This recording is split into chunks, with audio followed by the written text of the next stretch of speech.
Yes. I saved someone from monsters earlier. She was carrying a frame and tools for making shell lanterns, and gave them to me as thanks. She also said this type of shell lantern can be modified however you like. So... yes, well, I tried my best. I suppose the next step is releasing the shell lantern.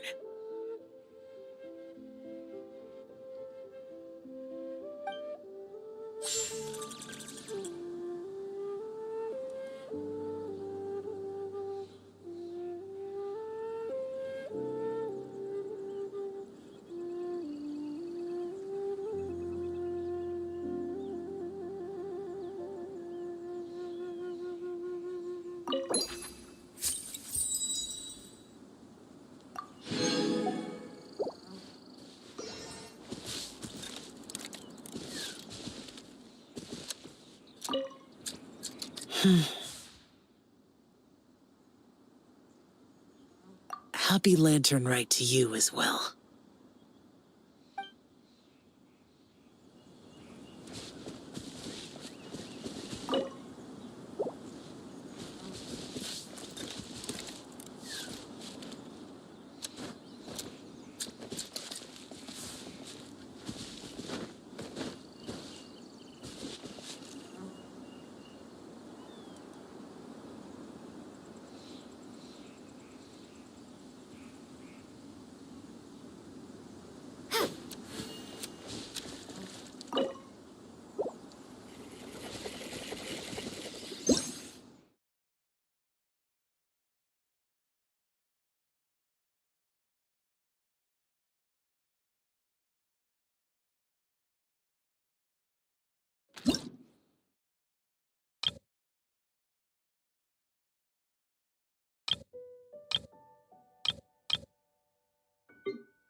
I knew you wouldn't miss Lantern, right? I was wondering when I'd bump into you. No. I can't be working at every Lantern right now, can I? I really am here on vacation this time. Yup. Miss Pingshi said she'd find a professional photographer to take a good portrait photo. Hey, wait a sec. Don't tell me... It really is you! That's perfect then. Come on, take my photo. Let's see who's better behind the lens. So, ready to start? Alrighty. Can't take a picture without posing for the camera, though. Any suggestions, Traveler?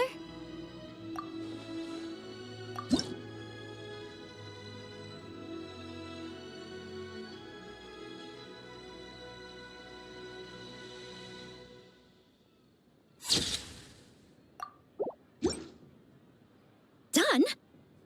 Did you adjust the lens and check the lighting? Make sure the focal length was properly set? Let me check. Wow, you actually nailed everything! Oh, a shot like this is front page quality! Next interview, I'm definitely bringing you along. Imagine the amazing shots we could take together! And a very merry lantern rite to you, too! Oh, hang on, that doesn't sound quite right. Whatever. Have lots of fun!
Liyue's got so much delicious food. What should I eat next? Oh, how about boiled fish? No, wait. I need to take a picture for everyone back at the tribe first. Traveler? Oh, wow. So you're the pro photographer that lady was talking about? That's fantastic. You're so talented. Of course you're good with a camera, too. Sure. I want to strike a cool pose. But what if it looks weird in the picture? Any advice?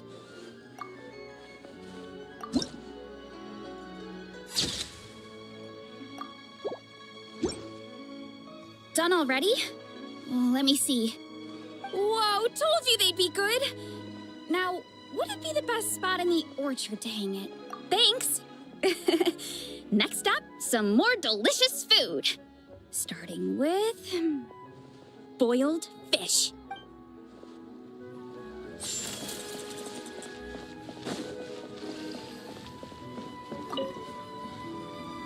Oh, this is what I get for being impulsive.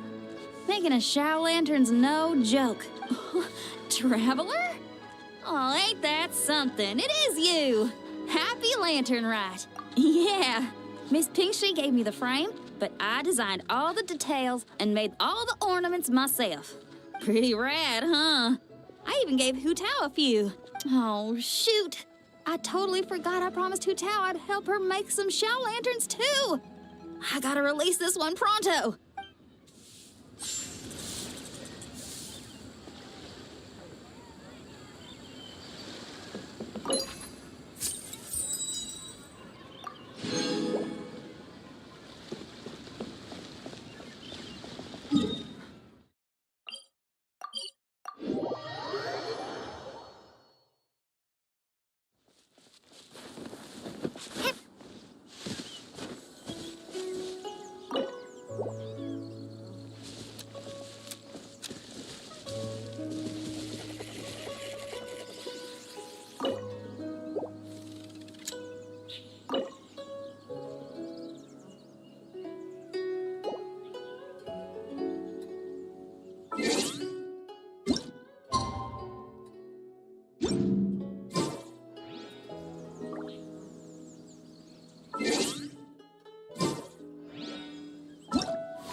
Hello, I'm Lanyan from the Chenyu Vale Artisans Association. Can I interest you in any decorations or baskets? Or perhaps a vase or piece of furniture? Ah, I'm almost out of rattan. I should head back to the mountains to get more. Oh, you want to come with me? That's so nice of you. I'll throw in a free rattan hat. How does that sound?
It's beautiful. I hope the wishes it carries come true.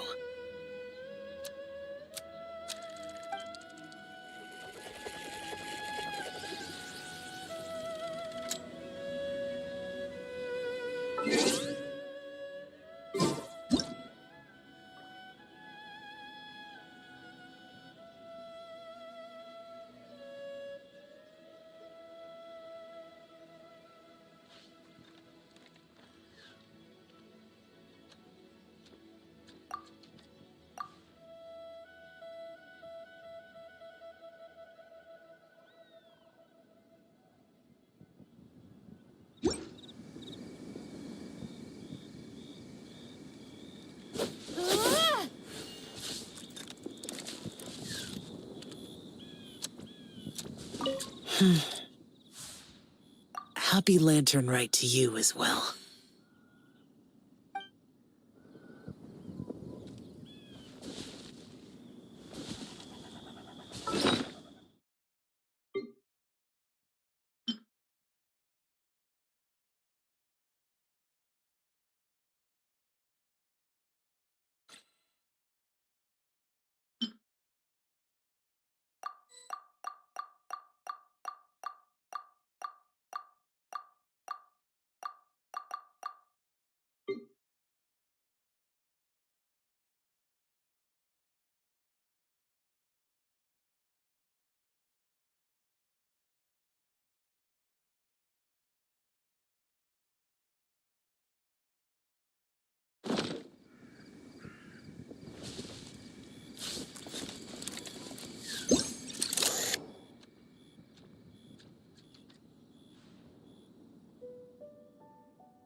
It's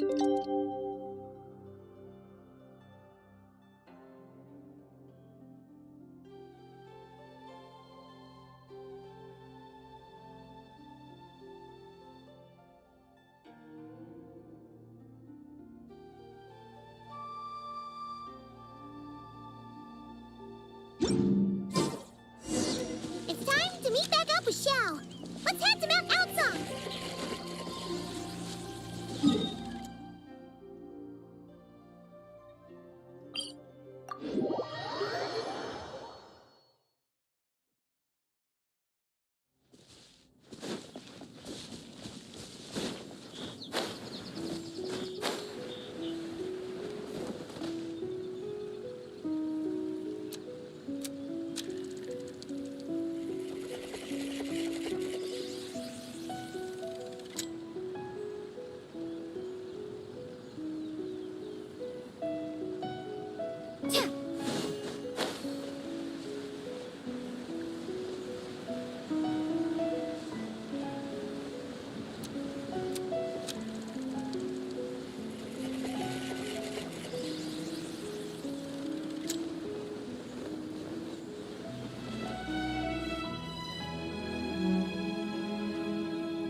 Xiao! Cloud Retainer! Get a ping! We're here! Any news on Zhongli? Wait, are we missing 2 Adepti? Well, Shenyun banned Mountain Shaper from Mount Outsong for 3 days. Oh, and what about Mooncarver?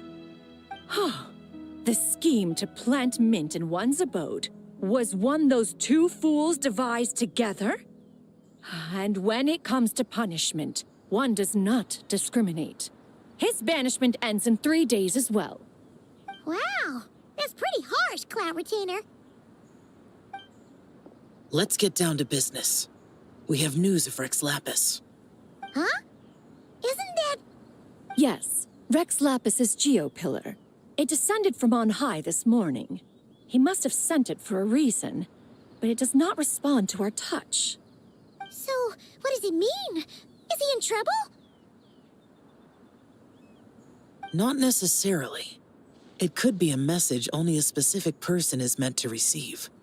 Traveler, you alone spoke to Rex Lapis before he left. Oh, so it must be for the Traveler. Give it a try.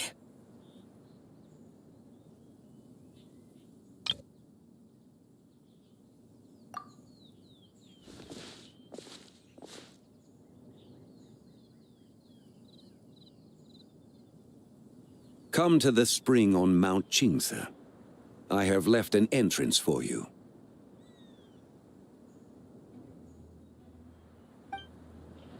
Well, Just as one surmised, it seems that Rex Lapis will not countenance our involvement in this matter. That would not surprise me in the slightest. He's always had a soft spot for the Traveler, after all. But be that as it may, we have served Rex Lapis for millennia now. In other words, I'm sure this has nothing to do with favoritism. He's probably just trying to protect us. that's right. So you mustn't let your guard down, even if Rex Lapis is by your side. All right, let's get going. We'll try not to keep you all waiting.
could have imagined that the once mighty Geo Archon might end up so, sitting on a humble stool in the woods, quietly weaving moon lanterns?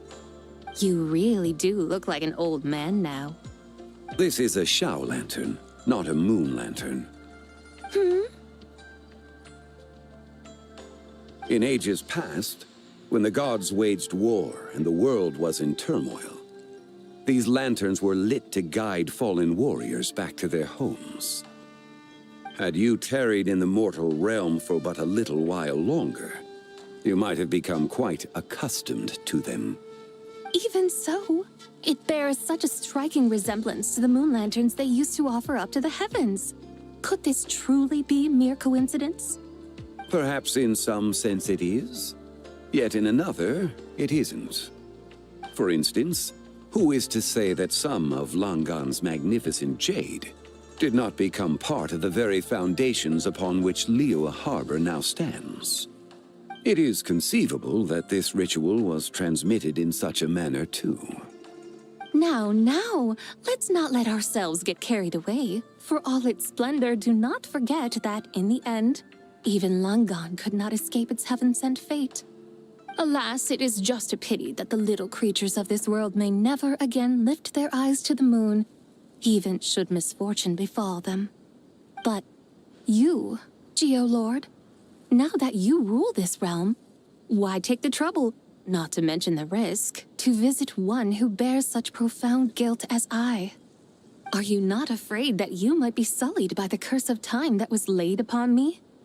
There is no risk to speak of. At least, not in comparison to that which you took when you defied the heavens all that time ago. As I have stated, time and again, it was not I who defied the heavens. Geolord, the ancient affairs of Langan have nothing to do with me, for I am but one of her deadly selves, severed before her demise. My name is not Zebai, but Zichao. Surely you did not take us for one and the same solely on the basis that we may all assume the form of white horses? Sorry to break it to you, but you seem to have found yourself the wrong white horse. Anyway, do tell me, what urgent matter brings you here? Very well then. I have come to ask for Zebai's shade. Oh?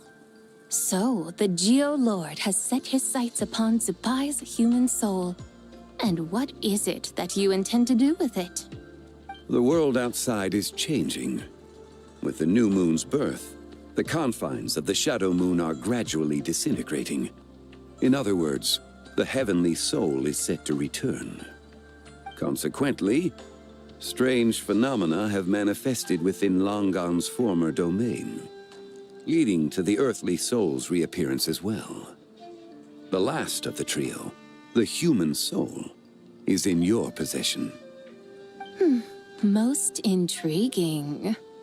My intention is to gather all three together, so that an old friend may finally make her return. I must admit, it seems that some remarkable affairs are coming to pass in the outside world. Yet there is one thing you seem to have overlooked, Lord of Geo. Back in the day, it was you that freed me from that painting. And afterwards, I took up arms in your name. Together, we first subdued Chenyu Vale, then brought peace to Mount Qingse. It was for this cause that the contract between us was made. But now that the debt has been repaid, what cause have you to expect my aid? Zebai and I have long been friends.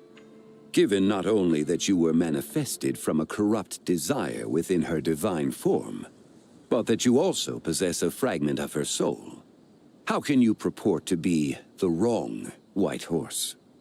I think you'll find that we are now as separate and distinct as any two beings ever were.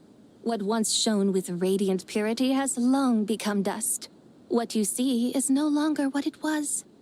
Oh, great Lord of Geo. Should this still be unclear to you, I bid you take your leave.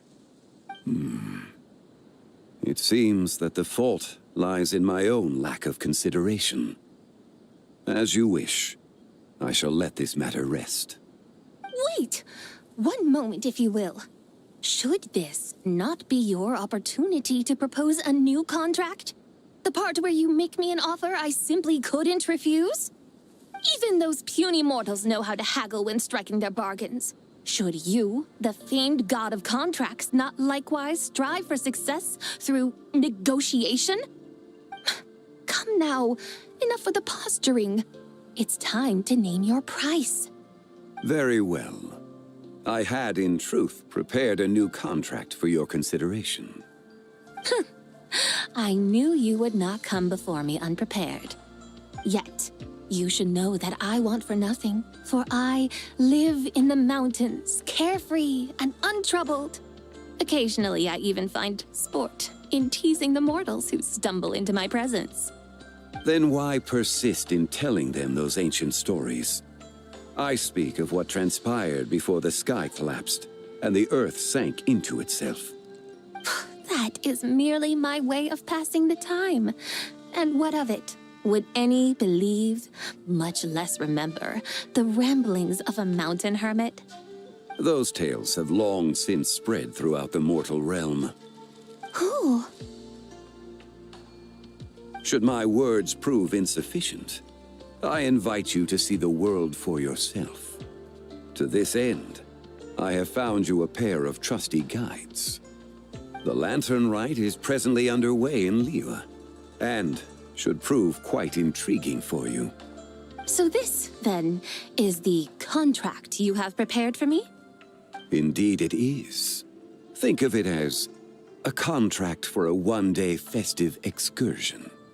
Surely you do not hope to offer this in exchange for Tsubai's shade. The foundation of my very existence for a little excursion seems a little steep, wouldn't you say? Why not see for yourself? You can always decide afterwards.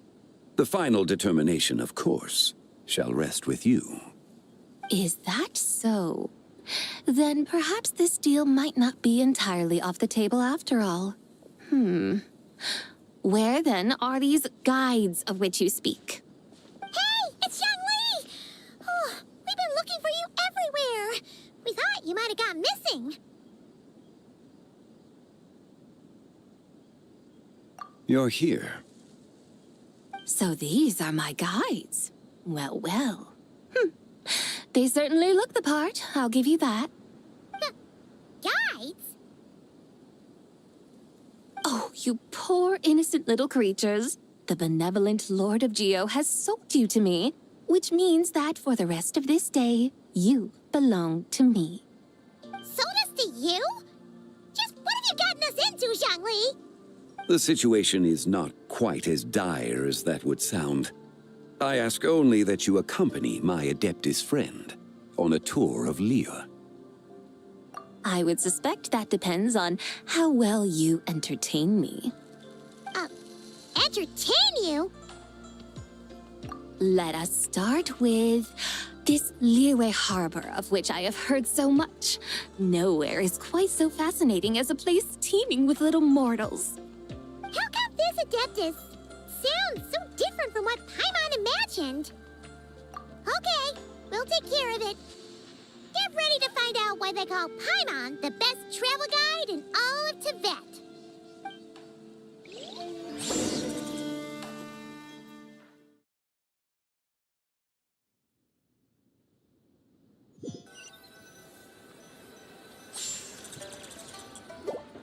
Look! We've arrived at Liyue Harbor. Not only is it Tibet's busiest port, it's also the beating heart of Liyue. So, dear Madam Adeptus, where would you like to go first? With humble fare and wine to sip, in comfort clothed and soul at ease, one eats, and all the heart's ills cease. So we're heading straight for the good stuff? Well, you're in luck, because Paimon's an expert when it comes to food. There are two main cooking styles in Liyue. Li cuisine, which is all about mountain delicacies, and Yue cuisine, which is centered on seafood. The most famous restaurants are Liyue Pavilion and Shinyue Kiosk. Oh, now Paimon's starting to drool. Guess our only option is to go try them both. 2 meals back to back. Both sound like excellent options to me. Are these the kind of establishments that most people might visit on a regular basis? Not exactly. Both Lee Cuisine and Yue Cuisine are known for their pricey ingredients. Definitely not what you'd call the budget options. But don't you worry about that. Just think of it as Zhang Li's little treat. Come on! Aren't you supposed to be pals with Hu Tao? I'm unsure we can afford to spend a little more of her mora at least. Hey! All Paimon wants is to provide our Adeptus with the best possible experience here. Don't you want that too? Both certainly sound like worthy choices.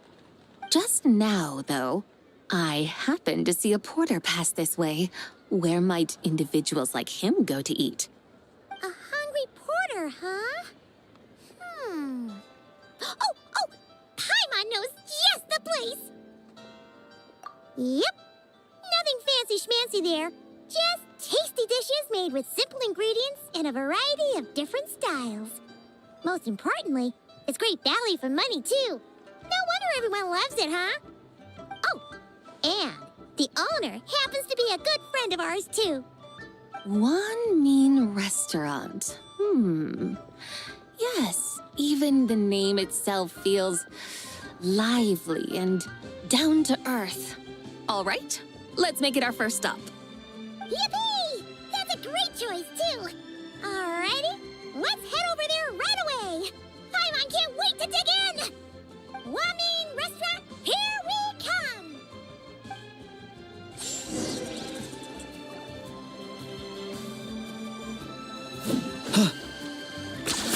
You really are a one-trick pony, you know.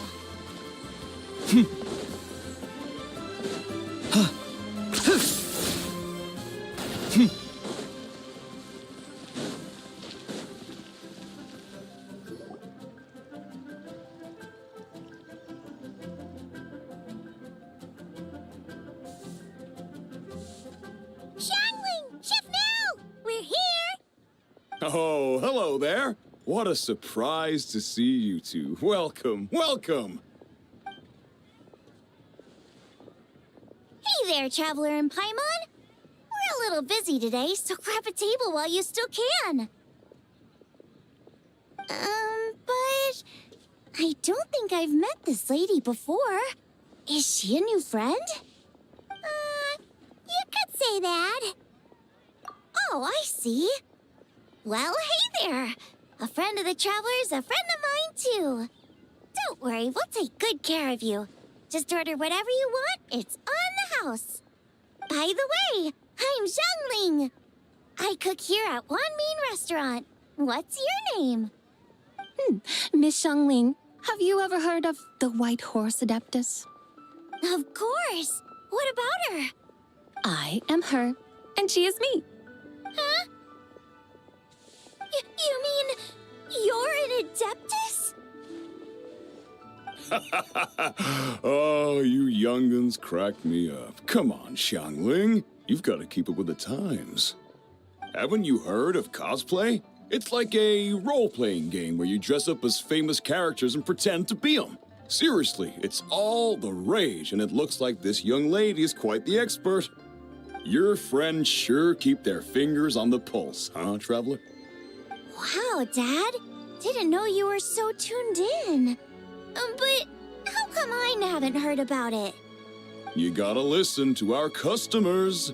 Didn't I tell you to spend less time chasing after wild vegetables and more time making friends? You're even more out of touch than I am. Hey, I like making friends too. Isn't that what I'm doing right now?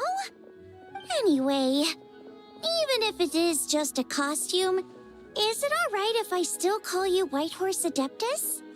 Of course it's all right, because that's exactly who I am. Okay. I can see you're really committed to the role. How about I call you the real White Horse Adeptus instead? In that case, you can call Paimon the real Traveler.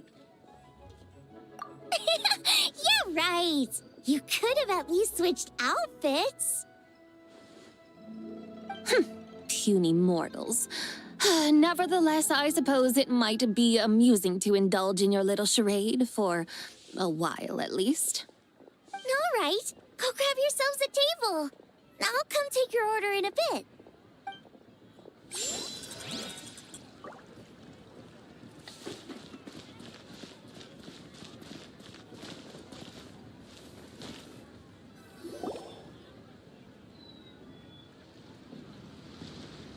Hello. May I ask if Miss Xiongling and Chef Mao are here? Yeah, they're just over there. Wait a sec. Aren't you? So, what would you like to... You're... Hello, Miss Xiongling. It's me, Lu Xiongxiong, the one who broke some stuff here at your restaurant a few days ago. I just wanted you to know how sorry I am. I honestly don't know what came over me. Please, please forgive me. Oh, it's you. You really gave me a fright that day, young lady. You didn't actually get food poisoning from our black-back perch stew, right? Come on, Dad. She's come to say sorry. It's all right, Miss Lou. You must have been feeling a bit off that day. You're looking so much better now, though. Why don't you grab a table, too? This one's on the house. No, I couldn't possibly. Hey, it's totally okay. We all feel under the weather sometimes, especially when we're away from home. Go on, find yourself a... yikes. Looks like all the tables are taken. Wanna come sit with us? We've got an extra seat over here.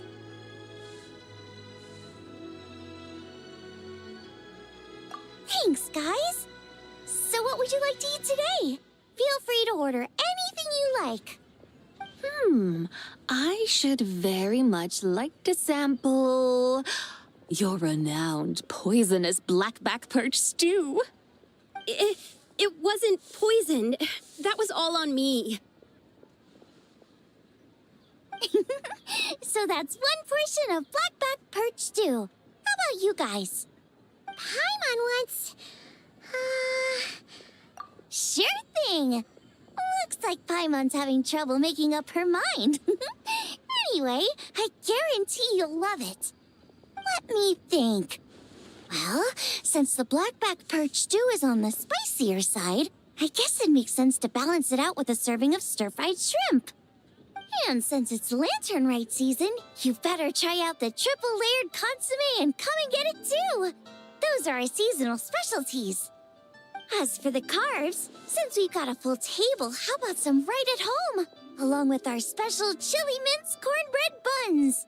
Trust me, you won't be disappointed.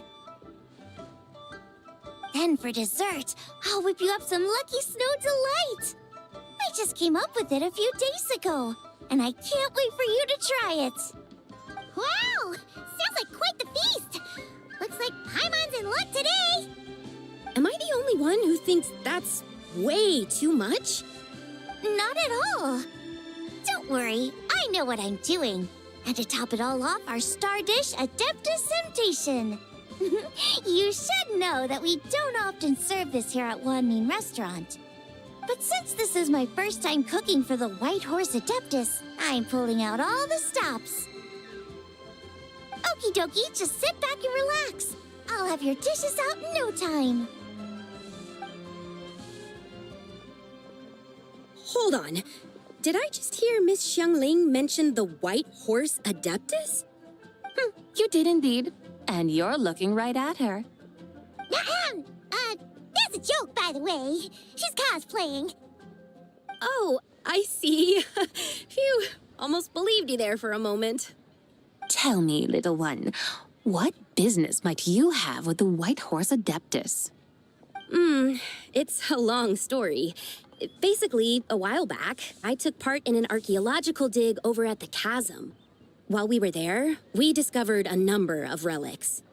Our findings show that they date back to the era of Long Gone, an ancient nation whose people are said to have been the ancestors of some of the modern-day inhabitants of Chenyu Vale.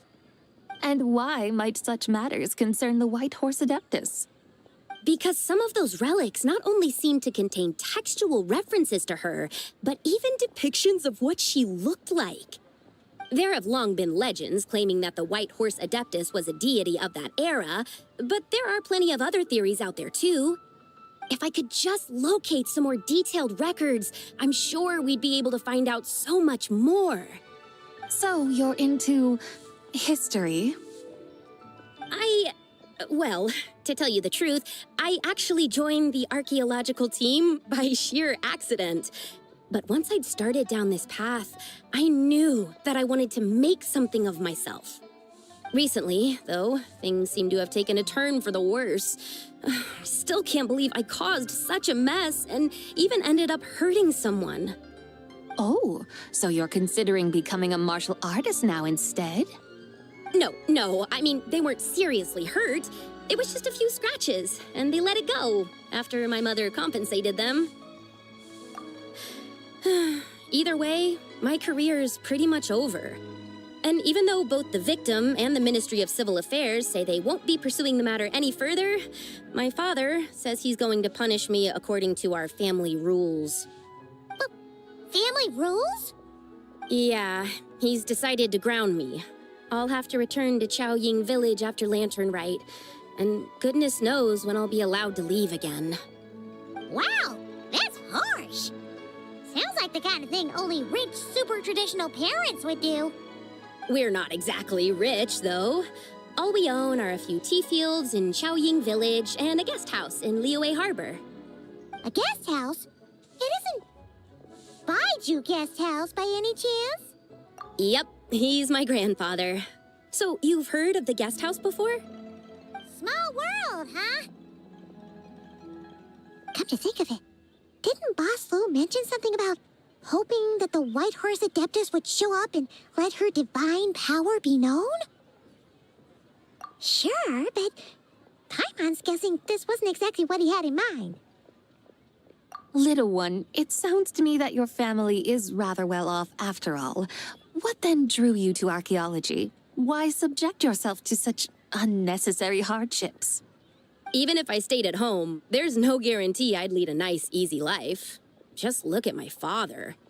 Recently, my grandfather put him in charge of the guest house, and he came up with a bunch of ideas right away, starting with changing its name.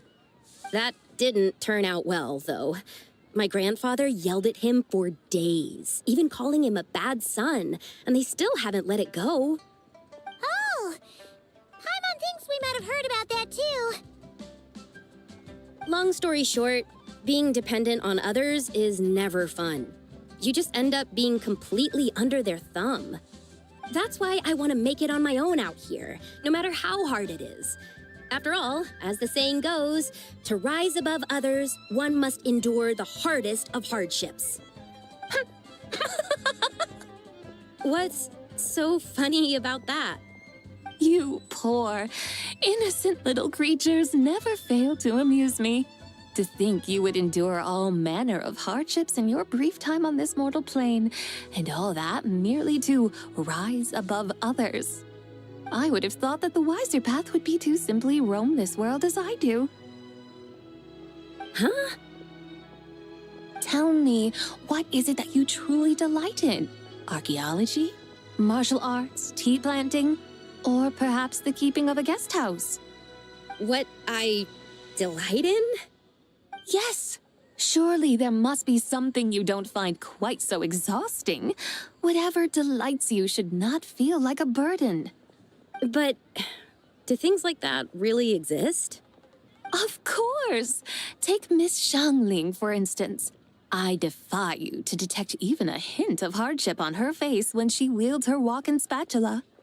So, since it seems you are resolved to tread the rocky path, you should strive with all your might to pursue that which brings you delight. You mean, like cosplay? I suppose you might say that. Looks like the White Horse Adeptus is really getting into her role. I think I get what you mean then. Maybe I should have a chat with Miss Xiangling before I head home. Okay, everyone. Sorry to keep you waiting. Here's your food. Wow, it all smells so good. Oh, finally! I get to try that famous poisonous stew. Hey, didn't you hear what Shang said? It wasn't the stew. If anyone's to blame, it's that other you. What's up? How fiercely this mortal fare burns upon the tongue!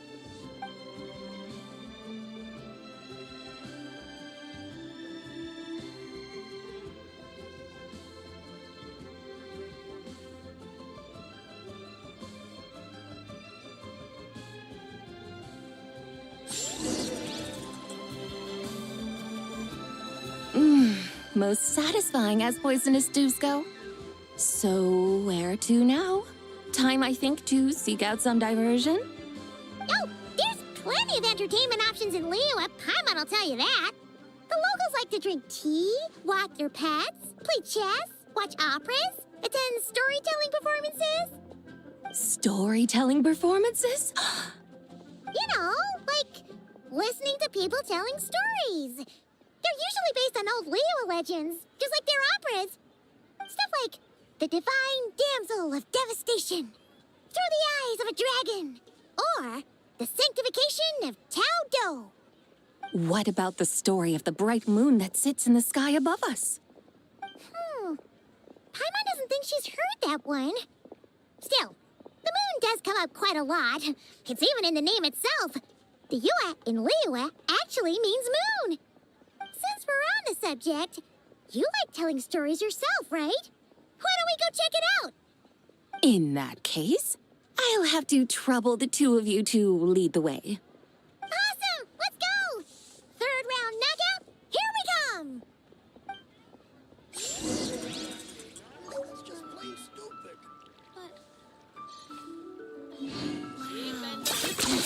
10 points for a...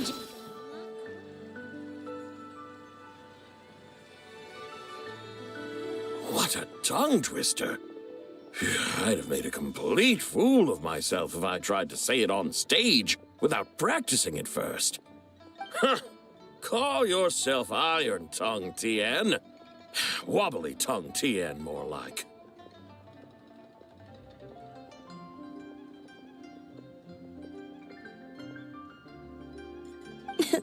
I used to have that problem a lot. But if you just take your time to grasp the meaning and commit it to memory, you'll be able to say it smoothly in no time. You're right, Miss Yoon. I'll give it another try. Hey, Yunjin! Fancy seeing you here! What are you two talking about? Ah, Traveler and Paimon, we meet again. And who, may I ask, is this? You may call me the White Horse Adeptus. The White Horse Adeptus? She's not really an Adeptus.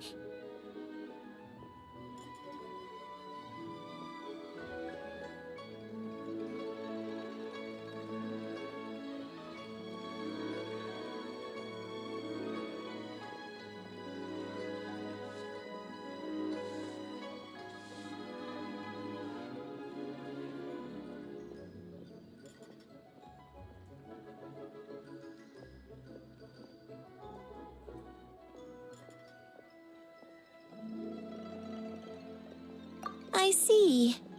Well, it certainly looks like a lot of fun. Oh, funny you mention it. This type of thing is actually something I'm quite familiar with. Once, to perform Through the Eyes of a Dragon, I decided to imagine that I was Rex Lapis himself. It was the only way to truly inhabit his mindset and understand his resolve to quell those demons. Sounds like you just wanted an excuse to feel all big and powerful. Hey, that's... You just don't understand how inspiration works. You're one to talk. Paimon's traveled all over with the Traveler, and she's seen things that would make your jaw drop. All right, then. Since you claim to be so knowledgeable, why don't you prove it by reciting an ancient poem? An ancient poem? Which one? Ha! See?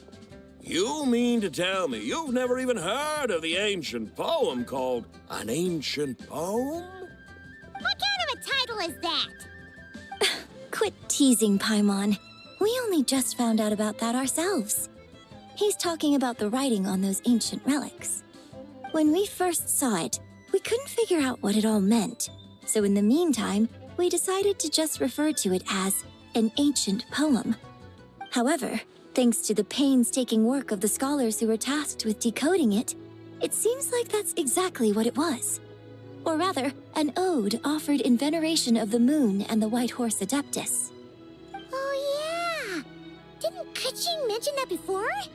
It's got something to do with Longon, right? That is correct. The Ministry of Civil Affairs has issued a notice stating that, although it is true that the moon may disappear tonight, we should be in no danger. In other words, there's nothing to fear. But if you're worried, we can always take a leaf from the Book of the Ancients. By reciting this poem, I mean, and calling for the White Horse Adeptus's aid. If we do that, I'm certain she'll protect our moon and keep us safe. Oh, seriously? Paimon has to get a look at this.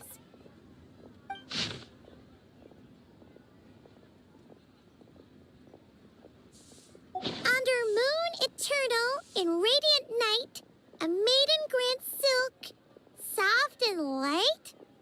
What in Tibet's that supposed to mean? Under moon iridescent, in night divine, blah blah blah, something cloth so fine. Something about fields being plowed, something else about seeds being sown from the earth. Seriously? What is this? The fields are plowed, the seeds are sown, and from the earth, life is grown. Whoa! You did that without even looking! Bravo! Bravo! We have an expert in our midst. Looks like this young lady really does know her role inside out. If I didn't know any better, I'd have taken her for the real deal. That's because I am the real deal. That's the spirit. This is exactly the kind of mindset I was talking about. Behold, mortals, I am none other than the indomitable Rex Lapis himself. Kneel before my godly splendor. Believe me, young lady, I know exactly why you do it. Back in the day, I was just like you. I must say you are rather amusing as mortals go. Miss White Horse Adeptus, it is a great pleasure to make your acquaintance today. I have some questions regarding the poem, and I was wondering, perhaps, if you might be able to shed some light on it? You want me to explain the full meaning of its verses? Your guidance would be much appreciated. Fascinating. Tell me, do all the people of Liyue still express such reverence for the ancient ways? Well, it's true that we hold a deep fondness for our history, but it is hardly our only pursuit. One of my good friends, for instance, is even more devoted to the modern Fontanian art of rock and roll. Exactly. And don't forget, great practitioners of the role-playing arts walk among us too. People like me and you, young lady. Yes. So rather than placing too much emphasis on our reverence for the ancient ways, it might be better to say that here in Liyue, 100 passions bloom, each with a voice of its own. I see. Then, I suppose it wouldn't do any harm for me to enlighten you. In truth, it is but a simple poem of blessings. Its meaning is this. As the eternal moon rises in the night sky, a maiden adorned with lustrous jade descends upon the earth. She blesses the kudzu vines and mulberry leaves, so that they may be used to make coarse cloth that is nevertheless soft, light, and comfortable to wear. As the iridescent moon rises in the night sky, a maiden adorned with lustrous jade descends upon the earth. She blesses the kudzu vines and hemp, so that they may be used to make fine, luxurious cloth. As the frost moon rises in the night sky, a maiden adorned with lustrous jade descends upon the earth. She blesses the mugwort and Artemisia so that they may be perfect for divination. So she really did come down from the moon? She shows the people how to use the plow and spade to purge the land of weeds, till the soil, and heap up the earth to make it fertile. Then with the hoe, she teaches them to sow their grain, bestowing the promise of life upon every seed. She blesses the millet and the beans, ensuring that their stalks and vines stretch forth without end. She graces the wheat and the rice, so that their heavy heads are filled with plump, glistening grain. Sounds like she's a real pro at all this farming stuff. The fruits of the field are harvested and brewed into sacred wine for honored guests. This we reverently present to the divine maiden, with every ceremonial step flawlessly observed, so that she may witness the depth of our piety and respect. Oh, divine maiden, how can your graceful presence in the sky not seem like that of a fairy descending from the heavens?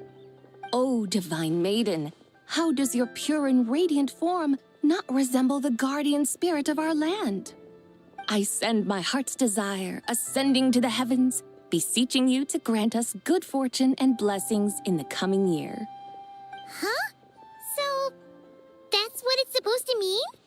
I find myself speechless, moved beyond the power of words to convey.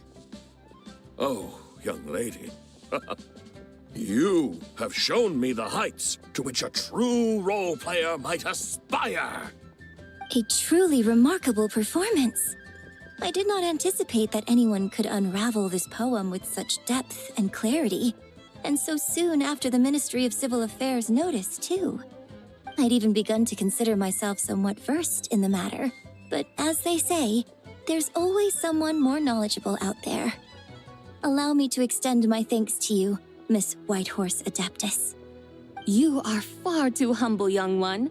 I must confess, it is I who have been surprised, not only by you, but also by this Liyue harbor of the present day. Ah, so you're not from Liyue. And what, may I ask, has surprised you about it? Oh, it's nothing really. Just some old memories scattered here and there. Very well, my guides. I suppose it is time we set forth on the next part of our excursion. I'd like to go see that wharf now. What say the two of you? No problem. We'll take you wherever you want. Oh, leaving so soon? Before you go, allow me to introduce myself. I am Yunjin, director of the Yunhan Opera Troupe. May I ask your name in return? My own name is scarcely worth mentioning, but since you asked, perhaps I'll tell you the title of that poem instead. Huh? So, it isn't actually called an ancient poem? Of course not. Its real title is Odes of Long Zabai. Odes of Long Zabai. All right then, until we meet again.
Ganyu, I almost forgot to mention. On my recent trip to Notcry, I came across something really fascinating in the Frost Moon Scion's library. I found records in their collection of another divine envoy living on the moon. A divine envoy on the moon? You don't think it could have been referring to the White Horse Adeptus too, do you? No way to say for sure. Still, the similarities between our legends are intriguing, to say the least. Isn't it amazing? Especially when you consider how far apart we are. It truly is. We might live in different lands, but when we look up at the night sky, we all see the same moon and stars. Right? It's like we're all bound together, no matter where we are. When you think of it like that, it's almost as if our friends from other nations will be right here celebrating with us. Isn't that a wonderful thought? No wonder you were so excited to go see the giant lantern when you first got back. Sounds like you're a real fan of the White Horse Adeptus, huh? I guess you could say that. Just a pity she's so elusive. Even Granny's never met her, you know? Maybe she really is just a legend after all. Hey, Yanfei and Ganyu! Trust, Paimon. The White Horse Adeptus is as real can be. Huh? Oh, look! It's the Traveler and Paimon! Feels like I haven't seen you two in, like, forever. Happy Lantern Rite. It's so good to see you again. Hey, you two. Happy Lantern Rite. Did I hear you right just now, Paimon? Does that mean you've actually seen the White Horse Adeptus? She has indeed. And now, so have you. And you are? Why, who else? The White Horse Adeptus, of course. Could you maybe start with something else next time? You're the White Horse Adeptus? That's right. Allow Paimon to introduce you to our new friend, Zichao. She's been low-key obsessed with cosplaying the White Horse Adeptus ever since we met her. I see. Well then, greetings, Miss Zichao. My name is Yanfei, and recently I've been low-key obsessed with learning everything I can about the White Horse Adeptus. I'm sure the two of you will get along like a house on fire. Oh, and by the way, I'm Ganyu. So, Miss Zichao, you must be here to see the giant lantern too, right? A horse-shaped Zhao lantern?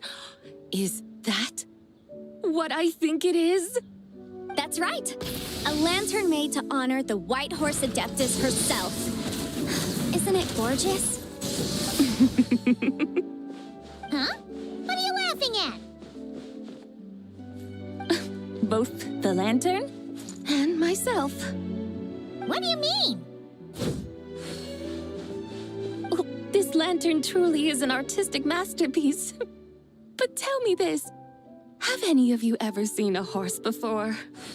Come to think of it, Paimon can't remember ever actually seeing one herself.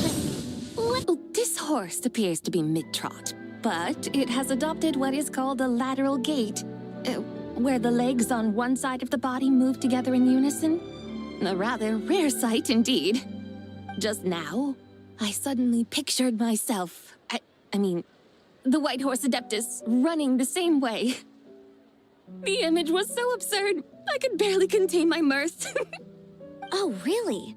I never knew that. You learn something every day, huh? Oh, come on! It's basically a giant piece of fan art! Who cares if it's different than the original? I was merely laughing at my own ignorance. I came here thinking that the White Horse Adeptus's tale had been long forgotten.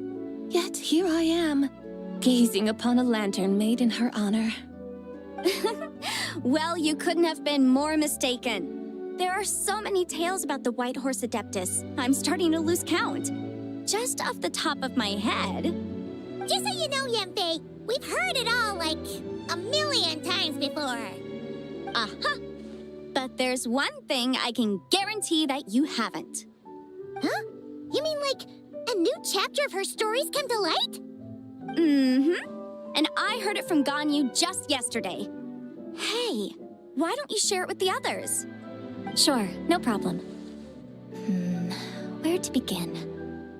Do you guys still remember what Liyue's Moon Chase Festival is about?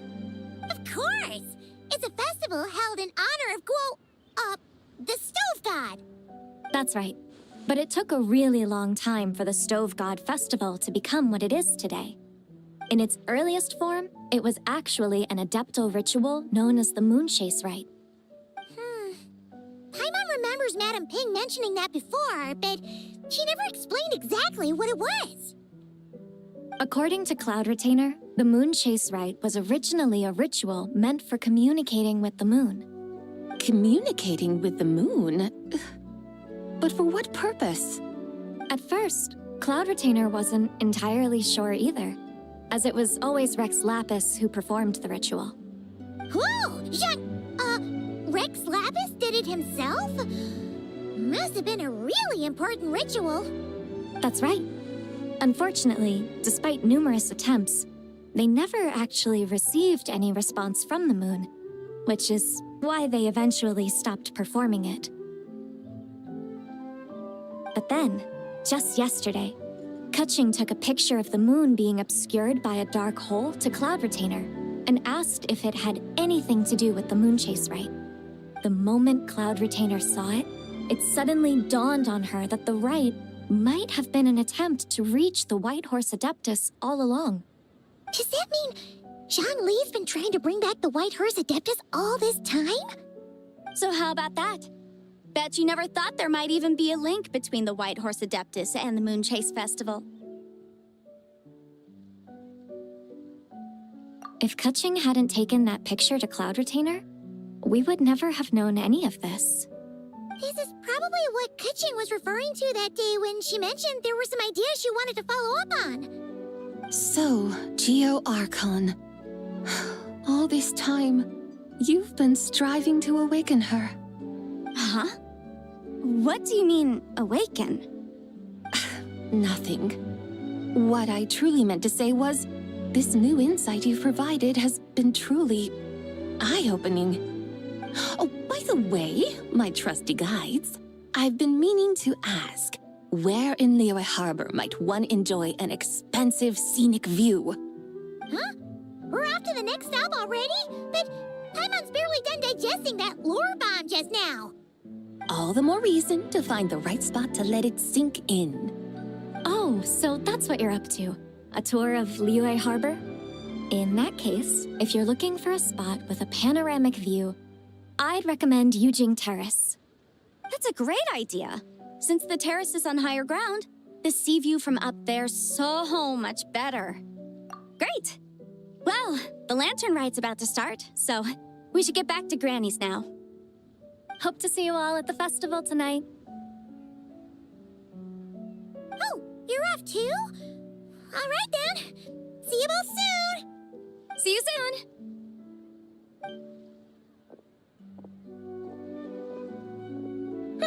Very well, my guides. What are we waiting for? Okay, you're the boss. Eugene Terrace it is. After all, the customer's always right. Something else you needed to do?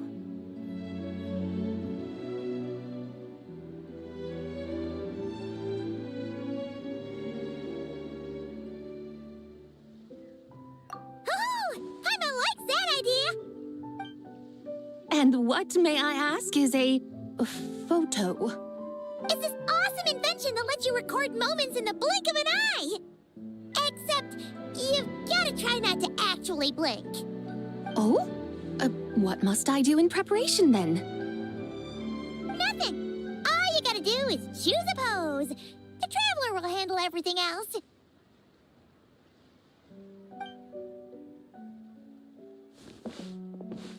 Come on, let's give it a try. Look, we got a great picture. Paimon's gonna call it The White Horse Adeptus Meets the White Horse Adeptus in Liyue Harbor. They've even discovered a way to preserve moments in time.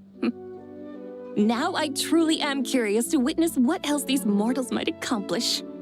Very well, let us proceed. Eugene Terrace lies in that direction, does it not? Hey, wait for us!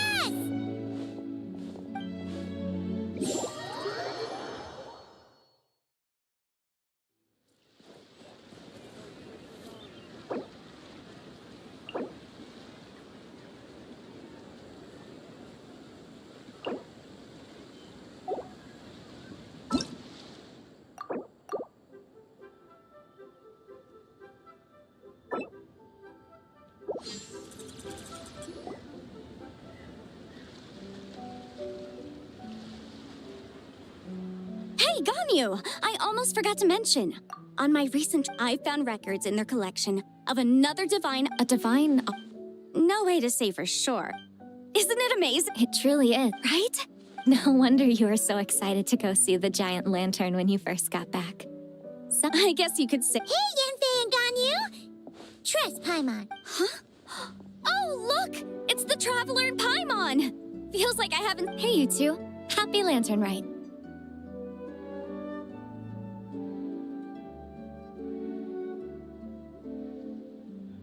Did I? She has indeed. And you are?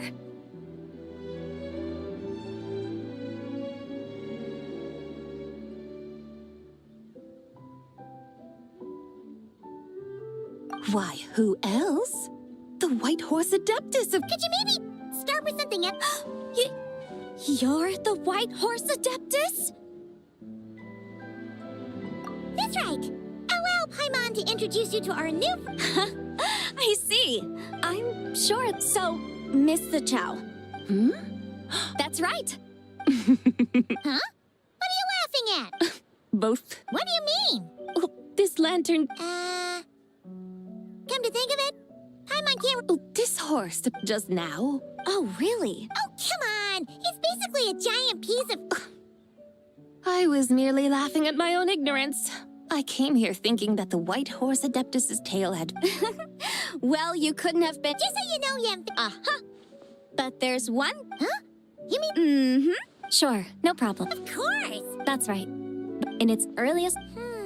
According to Cloud... Communicating. At first, Cloud Retainer wasn't entirely sure... Whoa!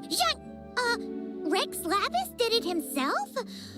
Must have been a really important ritual. That's right. Unfortunately, despite numerous attempts, they never actually received any response from the moon, which is why they eventually stopped performing it. But then, the moment Cloud Retainer saw it, it suddenly dawned on her that the rite... Does that mean Zhongli's been trying to bring back the White Horse Adeptus all this time? So how about that? Bet you never thought there might even be a link between the White Horse Adeptus and the Moon Chase Festival.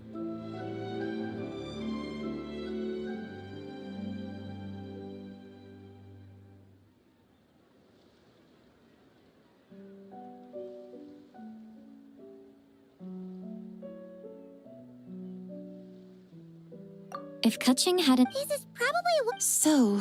Huh? Nothing. Oh, by the way, my trusty guides. Huh? All the more reason. Oh, so that's what you're up to. A tour of... That's a great idea. Since the terrace is on higher ground, the sea view from up there's so much better. Great. Well, the lantern wreck. Hope to see you all at the... Oh, you're off, too. See you soon.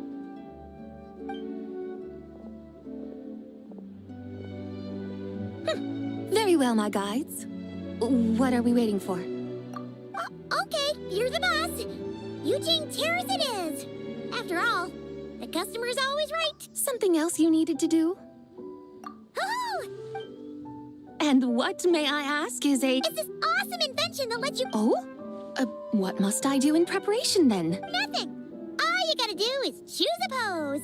The Traveler will handle everything else. Come on, let's give it a try. Look! They've even... Very well. Let us proceed. Eugene Terrace lies in that direction, does it not? Hey, wait for us!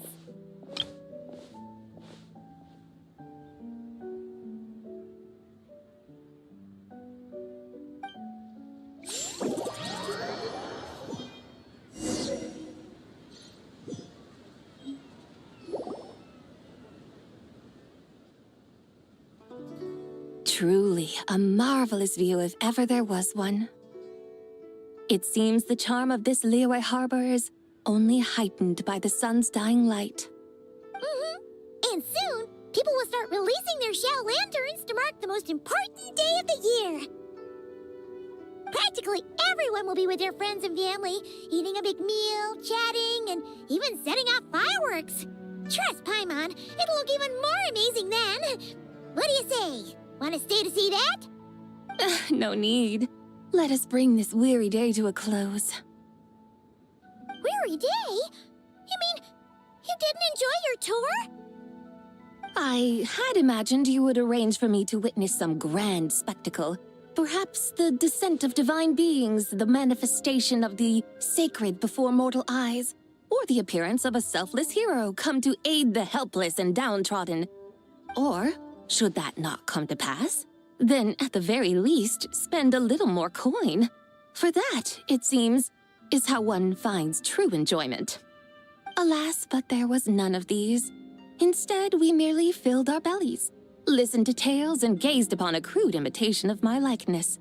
And now the sun begins its descent. What a day of quiet tedium. Well, we're so sorry. If we'd known that was what you wanted, we'd have done it all differently. It's all that Zhang Li's fault for not making the customer's requirements clear. Well, it's too late now.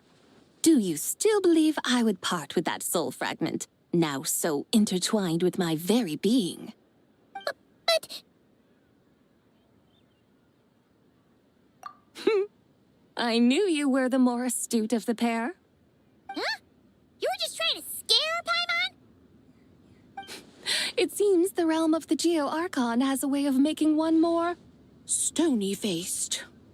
So, you were just pulling Paimon's leg? Of course. I was merely engaging in a little banter with the two of you. Long ago, I shared tales with various mortals who chanced upon my mountain abode. Never did I imagine that those stories would endure. It seems I greatly underestimated them. Perhaps, as your Geolord said, a few pieces of ancient Langan's magnificent jade have truly become part of the very foundation of this land. So, you've decided to help us? Again, that goes without saying. I made up my mind some time ago now. When I beheld a rather intriguing scene as I set foot in this city, I saw porters passing through the alleys, setting down heavy wooden crates from their weary shoulders. Peddlers pushing carts as the kites and lanterns upon them rustled gently in the breeze. I saw cooks cooking, actors acting, scholars reading, soldiers marching, children playing, elders resting, officials officiating, and the common folk absorbed in this or that, reveling in the simple joys of life. Some, it seems, have already found that which stirs their hearts, while others continue to fret, troubled by uncertain futures. Yet, in this gentle and serene order, each holds fast to their anticipation, not only for the celebrations to come, but also for the first light of the morrow.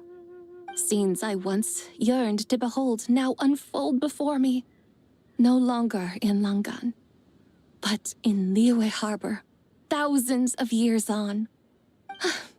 How wondrous is this mortal realm! Thank you, Whitehurst Adeptus! Thank you so much! Adeptus, Adepti, perhaps the singular art in which we are truly proficient is that of sequestering ourselves within the high mountains. But once we leave our mountain refuge, we find ourselves drawn back to mortal ways all the same. So, it is I who should offer my thanks to the two of you. Traveler, Paimon, You have made this day more delightful than any I've known in a long, long time. Come now, and take what it is you need. You mean, like, right now? But don't you think we should wait for Zhangli? That won't be necessary. All things shall meet again in their time, for the waters know no rest, and the flowers their appointed season. One need not fear that life is but a journey of goodbyes.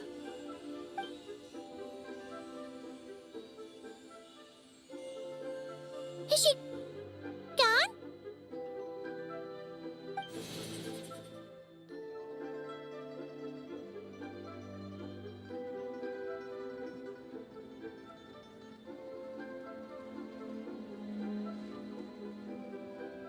Yes, she's gone.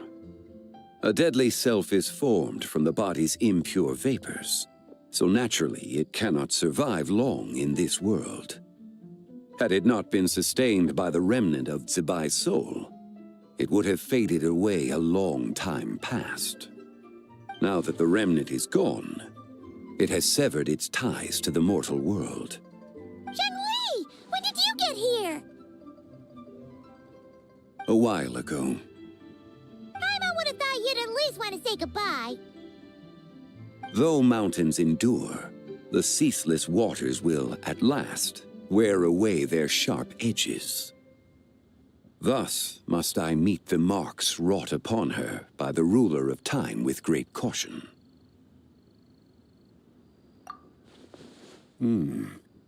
It may be goodbye for now, but someday we will meet again. Really? And when might that be? Who can say for sure? Years and years from now, perhaps. Or maybe tonight, at the Lanternlit. Are you saying that if the White Horse Adeptus were to be resurrected, she'd still have the memories of the three deadly selves? That she'd still remember us? We will find out soon enough.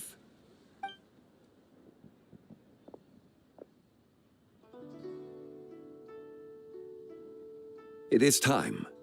The rite is about to begin.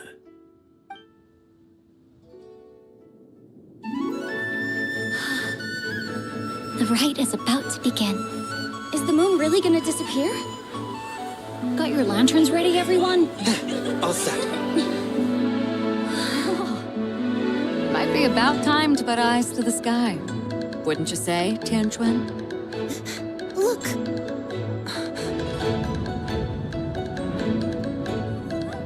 When the sun's out, eat the sun. When the moon's out, eat the moon.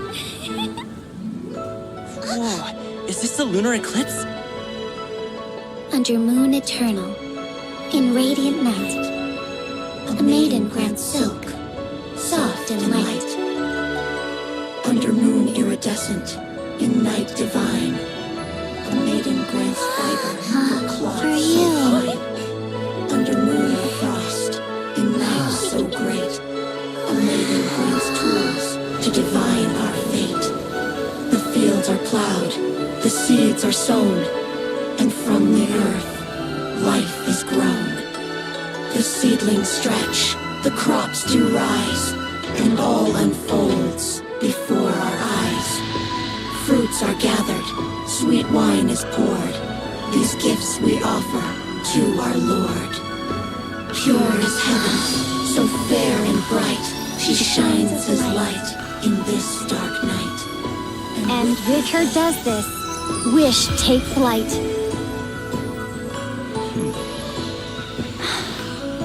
Devoted soul, scattered and unbound. Let this lantern guide you home. By its light be found.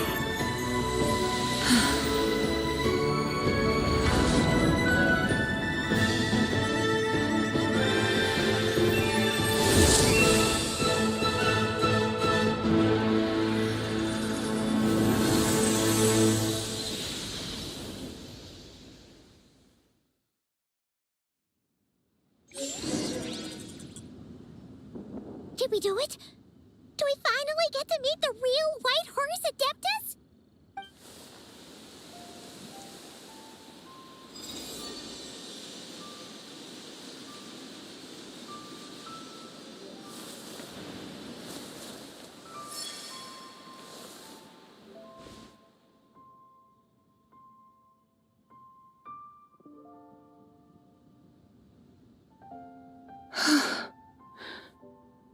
This place. Where am I?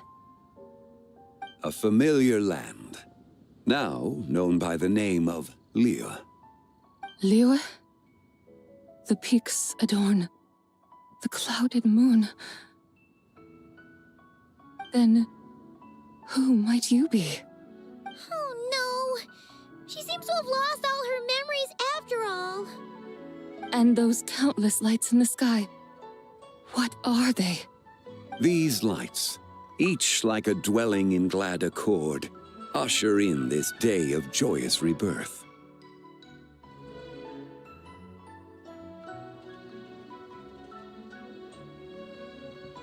And whose rebirth might that be?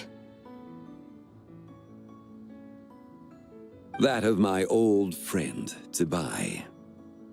Zibai? Yeah, that's you!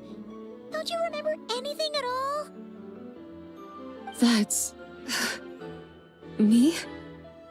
Oh, yes.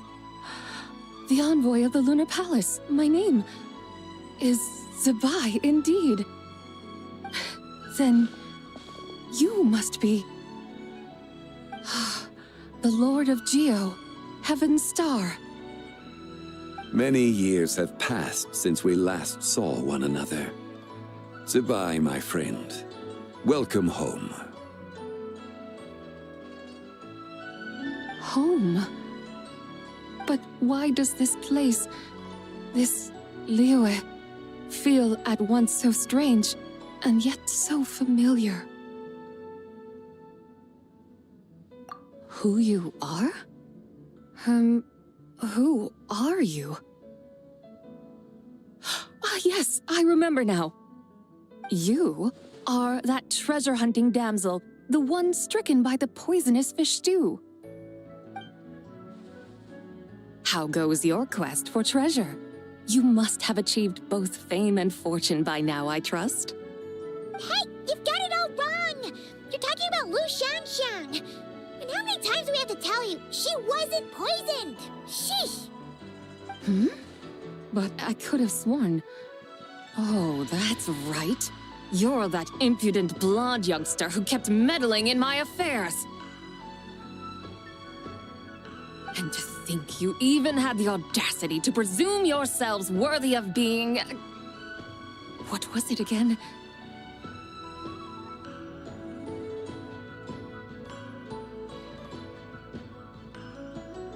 Ah, yes, of being my guides.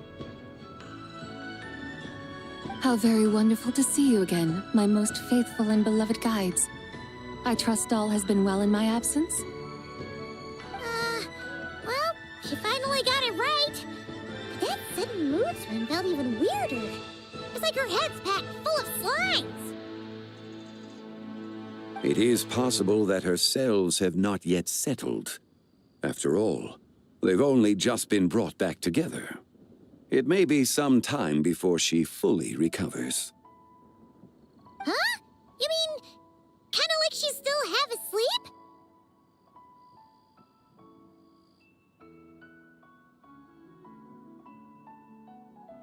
That I cannot say for certain. Perhaps a few days, perhaps a few years. A few years? Mortal years are but a poor measure when divine beings tread the realm of dreams. Well, if you say so. Anyway, at least she's whole again, right? That already seems like a pretty good outcome to Paimon. Yes, there is little cause for worry. We need only wait and let time take its course. Say, what are those little creatures over there up to?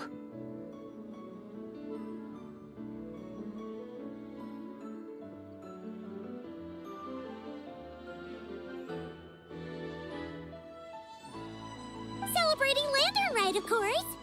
And those lights up in the sky, those are all Shao lanterns. This year, each and every one of them carries a little wish inside. Lanternlit. Then, may I join in too?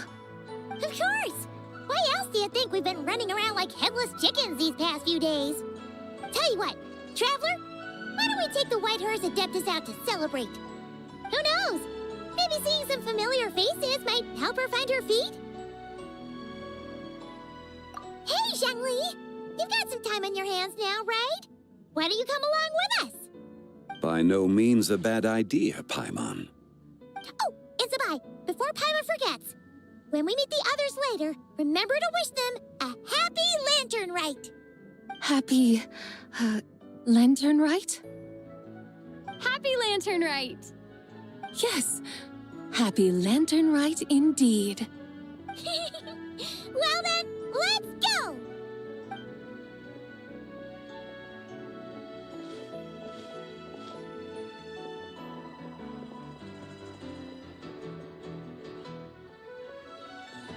Lanternlit. A night of joy, reunion, and moonlit blessings for all.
Paimon wonders how the White Horse Adeptus is getting along.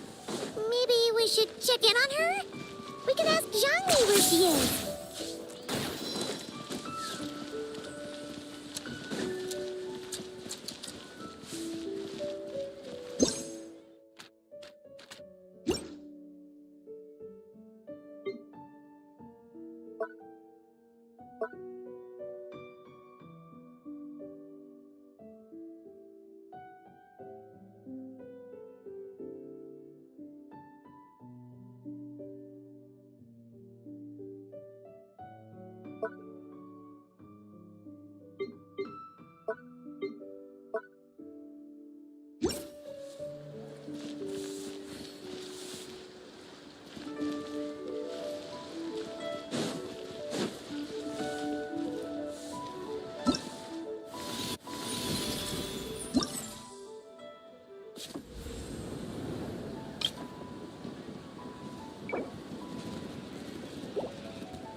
Here's how I allocate my energy on a job. 70% goes to investigating, 10% to making a final decision, and the remainder for execution.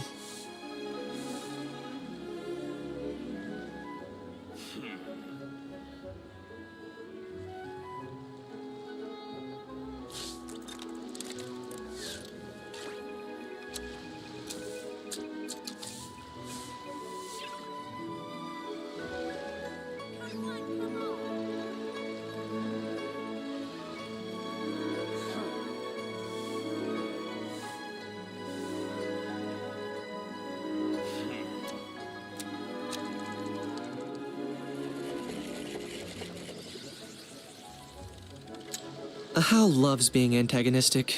Just ignore him when he's mouthing off. Don't let him get under your skin. I dare you to release me and say that to my face!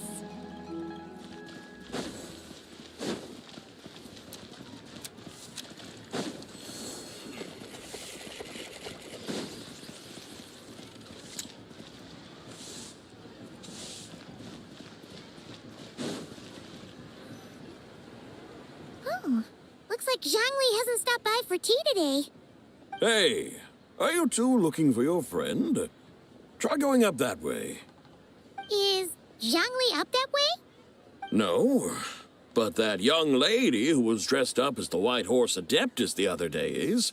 She's your friend, right? I just saw her head toward Wanmin Restaurant. I was wondering why she was eating alone. But then you two showed up hot on her heels. Oh, what luck! We were just on our way to find her. But what's she doing at Wanmin Restaurant? I have no idea. I said hello, but she completely ignored me. She couldn't have forgotten who I am, right? I mean, we're kindred spirits, aren't we? Maybe she's still half asleep, but her brain might be a little fuzzy. Oh, that makes sense. I was wondering why her eyes were so red. Her eyes were red? Oh, that doesn't sound good. You young people, staying up all night because you think you're invincible. Look at your friend. Missing out on sleep so she can pretend to be the White Horse Adeptus. That's where that leaves you, you know. A word to your friend from someone who's older and wiser. She really needs some rest. Oh, Paimon won't be so certain about the older and wiser part. Yeah, what was that? Hurry along, then. Oh, and don't forget to come back and check out my Rex Lapis cosplay when you're done.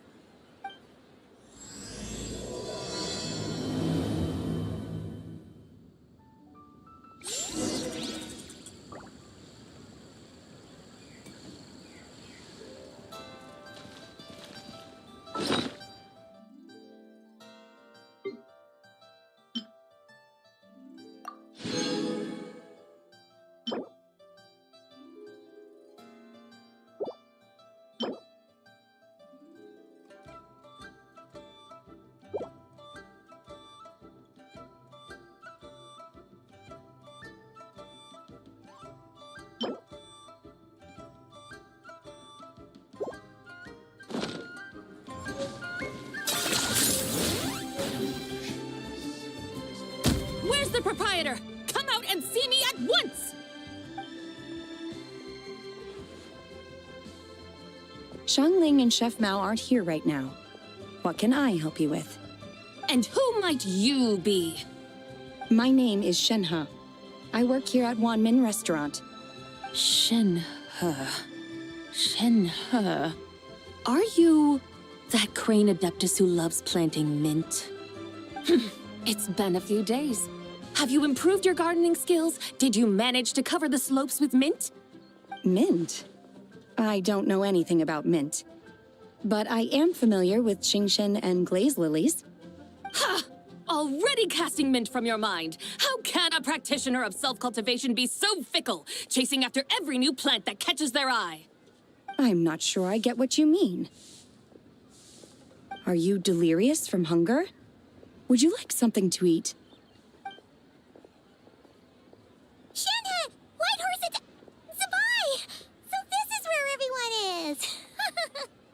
Traveler, Paimon.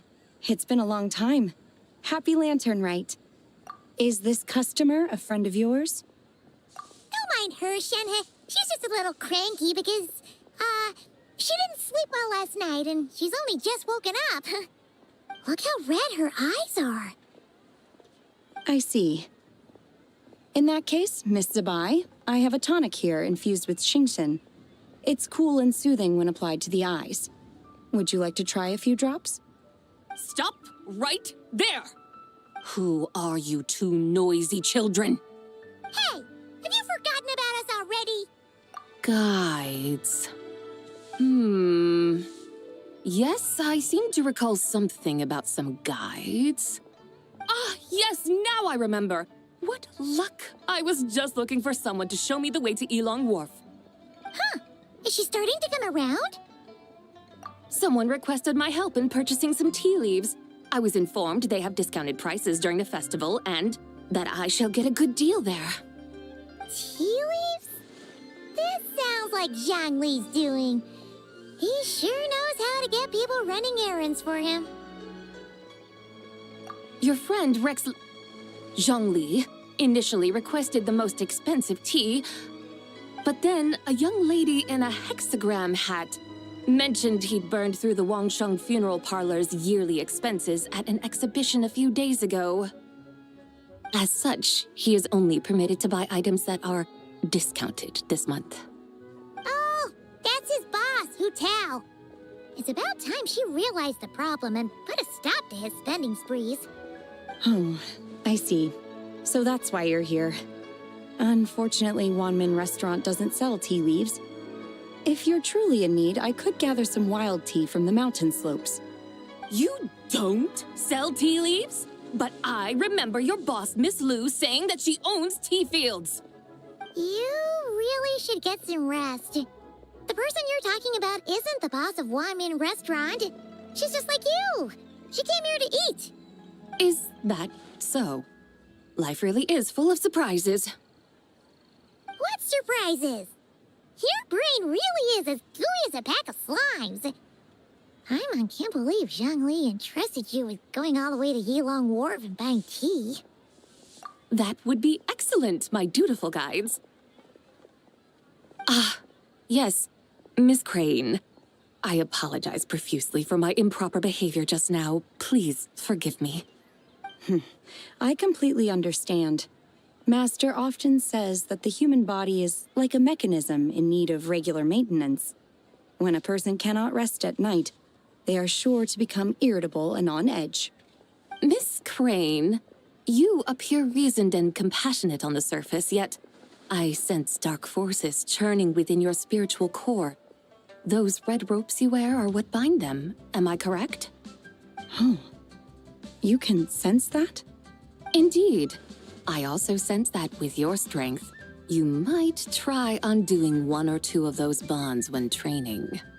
Untie Shenhe's ropes? Wouldn't that be risky? Though the use of red ropes to bind the soul is a wondrous technique, practitioners must eventually learn to break free from external aids and look within themselves for restraint. Master has told me similar things, but I am not ready yet. Your self-cultivation has progressed far enough. Then I will seek further guidance from my master.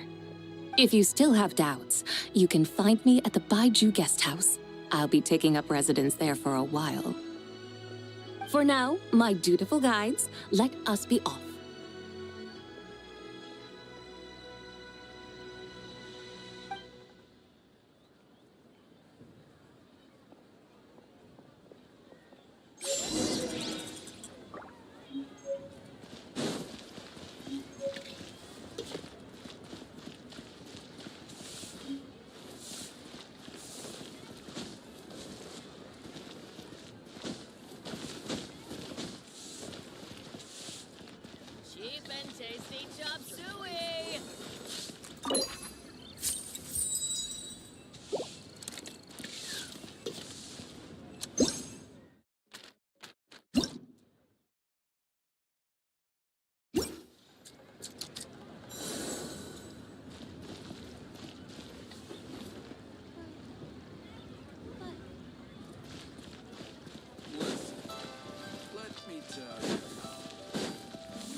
points for agility.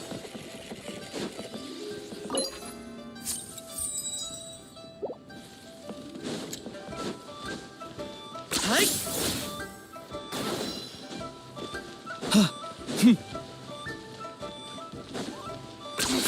10 points for agility.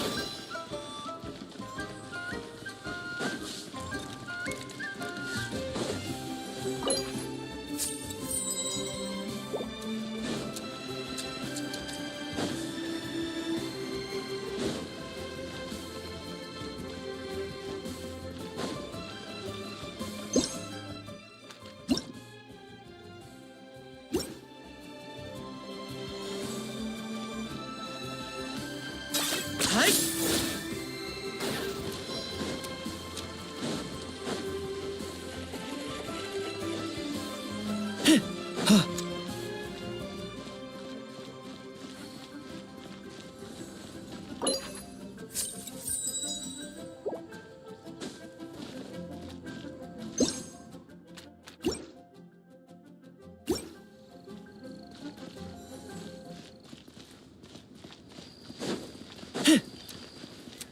Are you running away?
Hi.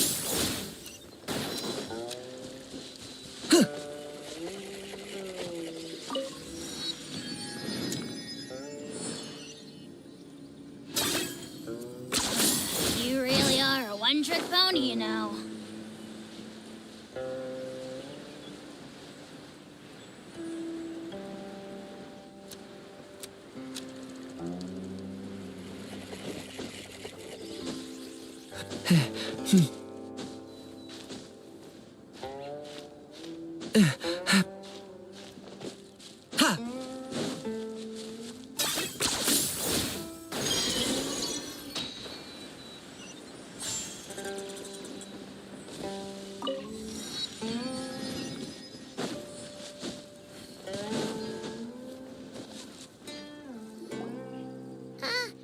Aren't we going to Yilong Wharf? How do we end up on this mountain?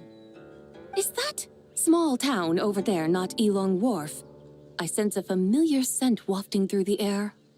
You're right! Except for the smell part. Paimon doesn't smell anything. That is because this scent is the essence of jade, which can nourish the spirit. Oh, yeah! Chenyu Vale does have a lot of jade, but Paimon didn't think jade smelled like, anything. Naturally, this has reminded me of something. And what's that? A few simple tricks for mastering one's power.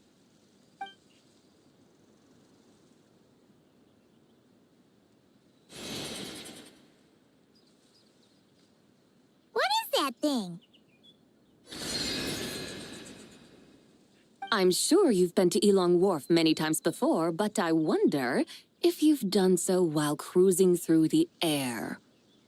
You've been such dutiful, dedicated guides, so allow me to offer this fresh experience as recompense. Please step in.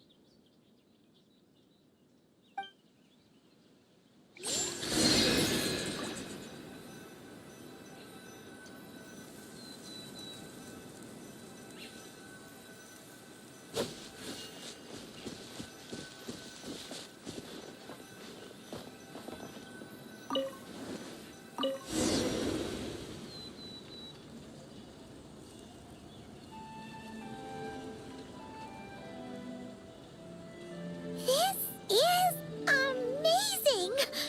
Paimon feels just like an adept just flying through the sky.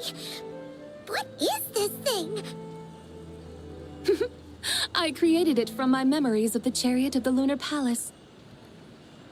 Many years have passed since I last laid eyes upon it, so there may be some discrepancies. Nonetheless, it is functionally much the same. A lunar chariot? Wow! Paimon never imagined she'd get to ride in one! So, Sabai, does that mean you used to work on the moon? Work. That's an interesting way to phrase it, though I suppose you are correct. I was once an angel, a member of a race tasked with guiding humanity. Then, graced by serendipity, I became a moon envoy. Huh? What's a moon envoy? Some kind of super important angel? As you would understand it, a moon envoy is a job title.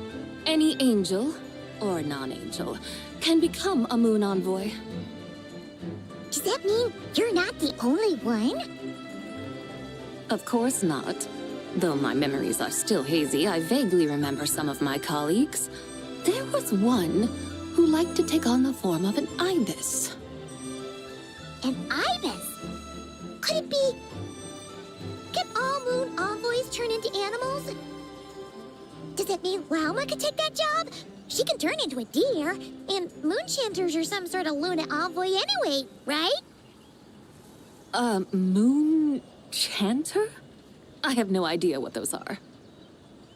Oh, okay then.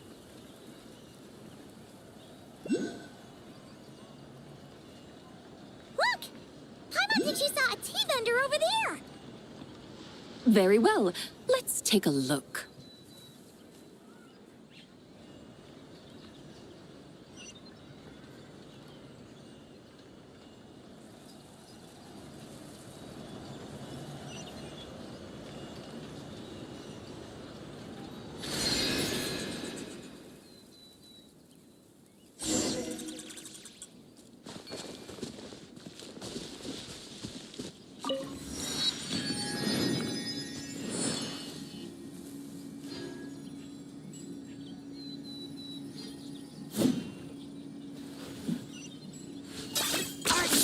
Running away?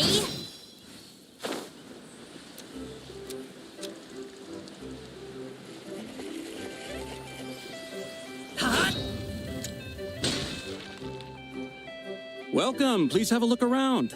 We only sell teas of the finest quality sourced directly from Chaoying Village. Right now we're offering a special discount for Lanternlit. Look over there! Discounted tea!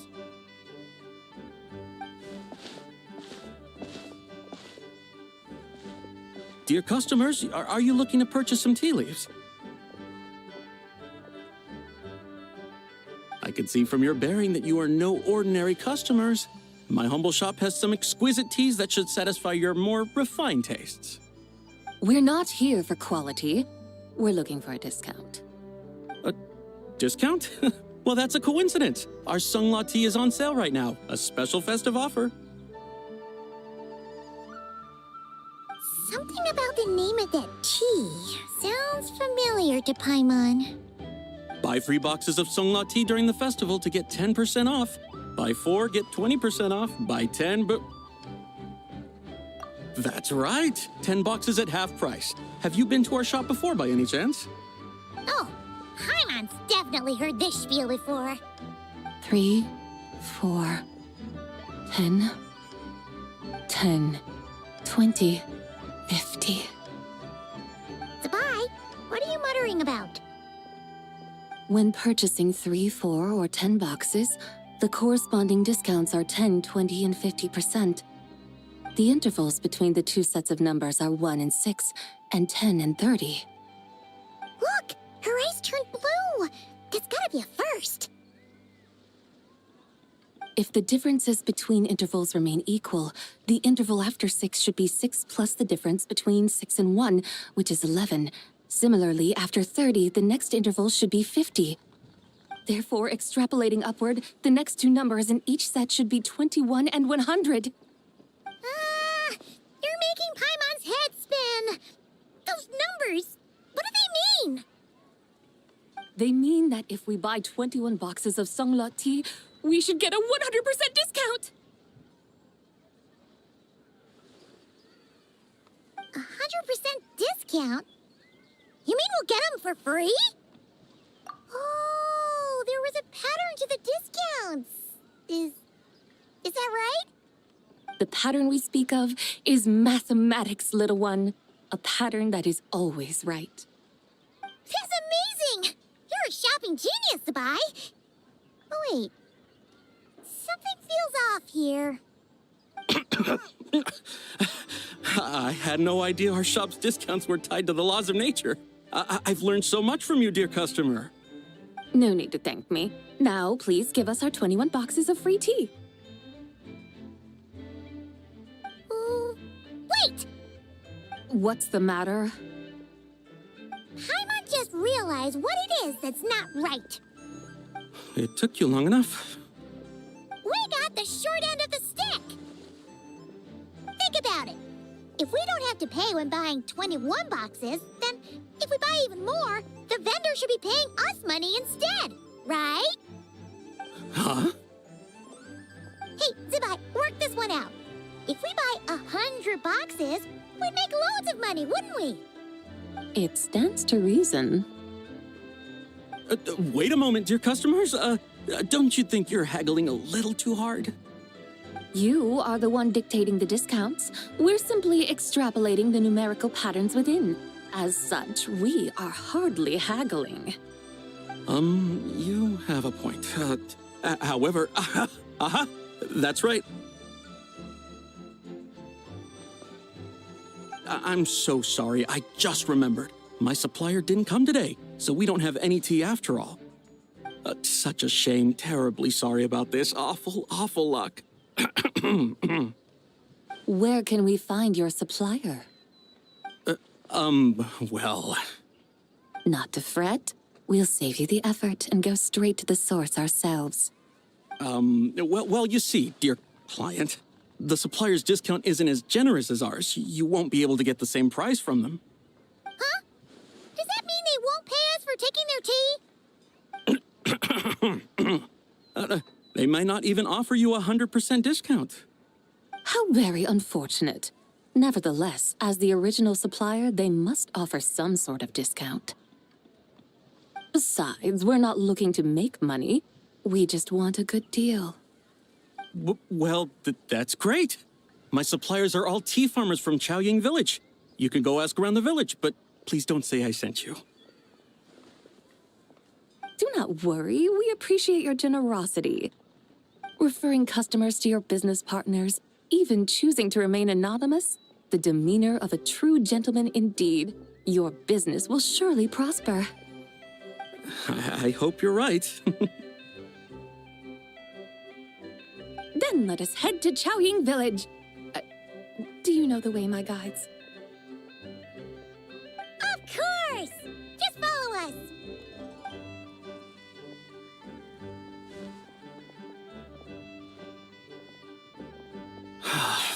What otherworldly beings were those? Thank the heavens I managed to send them on their way. I should hurry home and pray to the White Horse Adeptus. May she bless me such that I never encounter such customers again.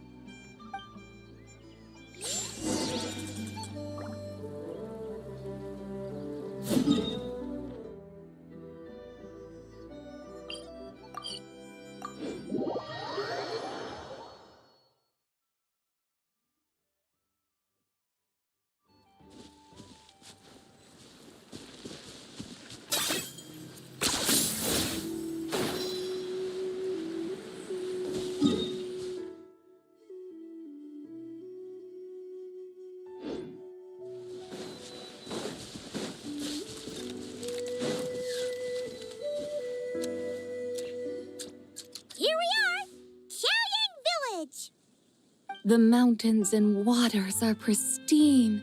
They embody the beauty of heaven and earth. It's a good-looking place, all right. But it's hard to enjoy the scenery when Paimon can't stop thinking about all that tea-buying Mora we're missing out on. Should fate dictate, Mora will find its way to you sooner or later. Well, Morak certainly finds us often enough. He even sought us out in person this Lanternlit.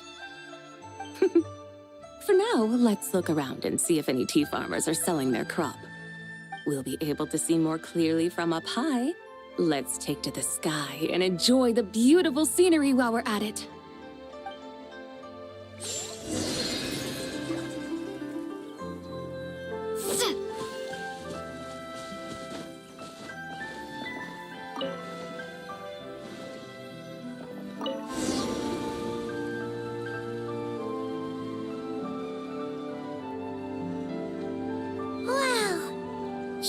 Village looks beautiful from up here. Indeed. The houses here are quite different from those in Liyue Harbor. They follow the natural contours of the mountains, forming unique, elegant structures. Yeah, it's super beautiful. The white walls and dark tiles frame the emerald waves of the terraced fields, while the curved eaves and tall gateways juxtapose each other with grace.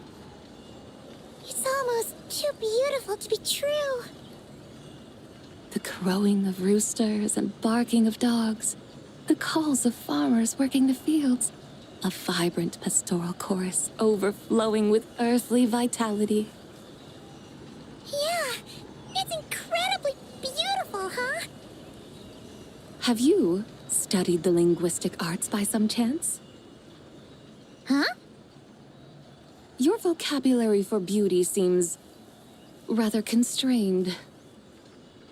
Paimon knows how to say pretty as well. I see. Now then, let's take a look around and see if we can find any farmers selling tea.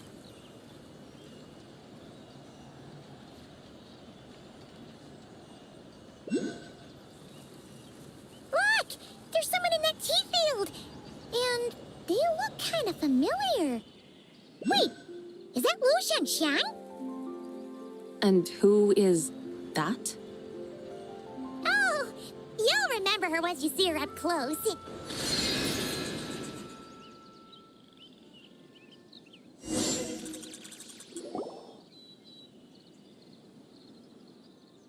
there, Lu Xiangxiang! It really is you! Huh? Paimon, Traveler, and the White Horse Adeptus. Fancy seeing you here. The White Horse Adeptus has a name now. You can call her Zabai. And you are... Wait. I remember now, you're... Don't say anything about food poisoning or fish. You're the young lady who wanted to rise above the rest, are you not? Yes, that's me. But I'm in a bit of a state right now. At best, I can say I've fallen below them.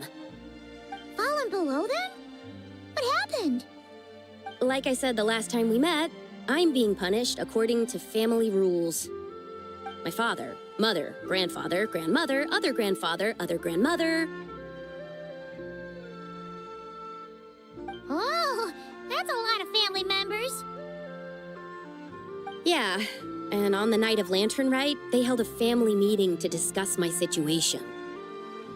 So, they do care about you. There's no doubt they care. But they think that since I caused all that trouble in Liyue Harbor, it shows I can't be trusted on my own. They decided to ground me. Ground you?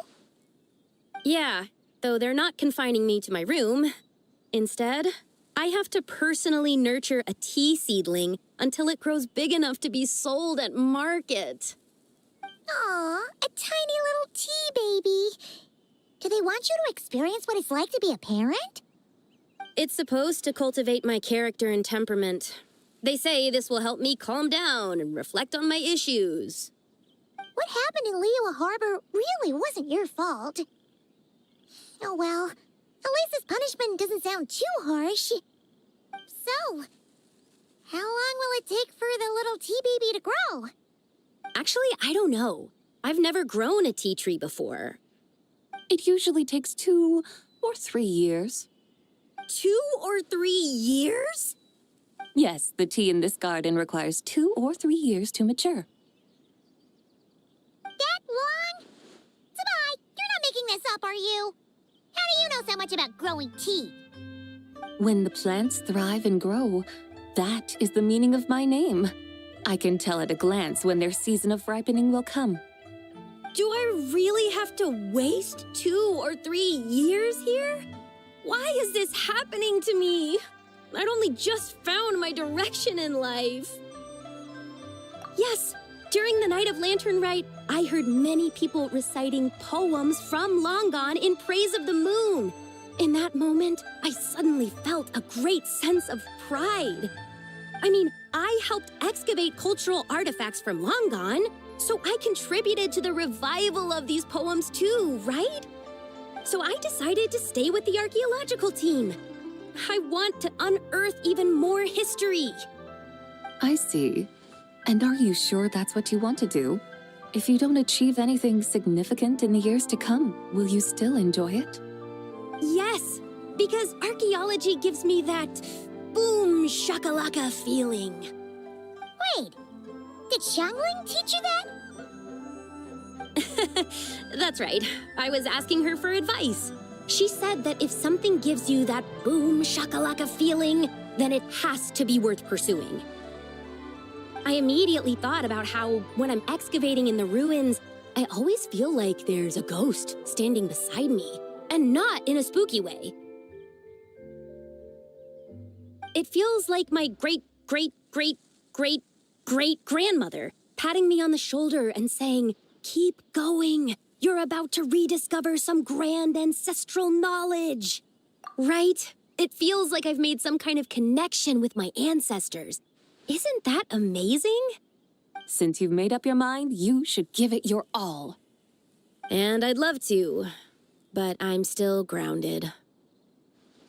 Run away, summon up a little boom shakalaka, and leave the tea garden behind. Flee this village. That might be going a bit far. You don't want to lead others astray, Sabai. Yeah! Tell them about your great-great-great-great-great-grandmother. She must be the most super-duper ancestor to have ever risen above the rest, right? I'd be better off telling them about the White Horse Adeptus. After all, she's the supreme riser above the rest who saved my great-great-great-great-great-grandmother. Then it's settled. Tell your family that your decision has my blessing. Thank you, Tsubai, but I don't think cosplay is going to work on them. They won't listen. They don't need to listen. You need only follow the rules they've set out for you. What do you mean? As I'm sure you know, some ancient texts refer to the White Horse Adeptus as the Daughter of Time. My family history contains such records, but what of it? If the White Horse Adeptus were to manipulate time to make your tea seedling grow overnight, then you'd be free, correct?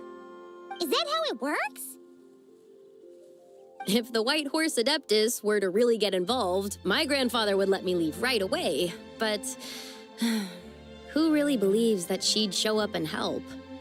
It's not as if you have any other options. Why not try calling out for help? It won't cost you any more. Guess I might as well. I've got no better ideas anyway.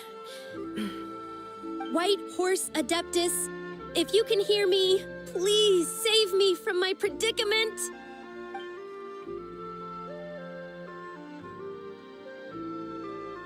Ugh. Nothing happened, as expected. Perhaps the White Horse Adeptus has already heard your prayer. Why not come back here tomorrow and take a look? By then, the seedling you planted may well have grown into a thriving tea tree. Thank you, Tsubai, for trying to comfort me. I do feel better now, kinda. Can't you really do something like that?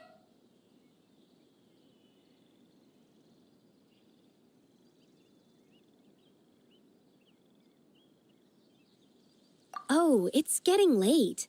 Why don't you all stay at my house tonight? My family may be strict with me, but they're always welcoming to guests.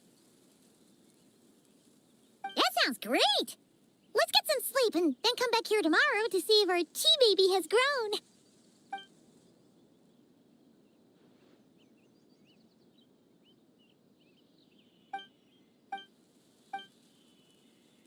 Oh, the tea tree! Whoa! Your tea baby is all grown up! Indeed, it has grown into a mature tea tree that can stand tall in the face of wind and rain. How is this possible? It must be the work of the White Horse Adeptus.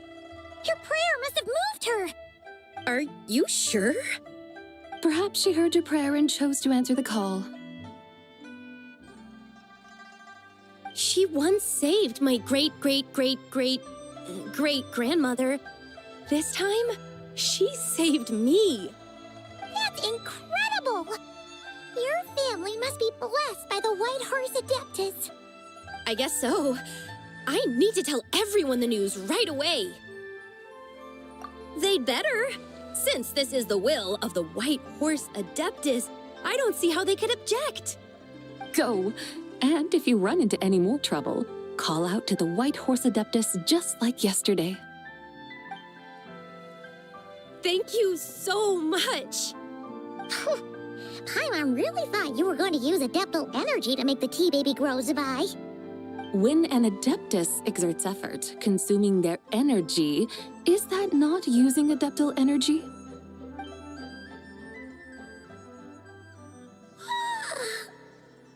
right. What are we doing out here in the middle of the night? We're here to help Lu Xiangxiang fulfill her wish, of course. Can you really make the tea baby grow? It won't be easy, but there are ways.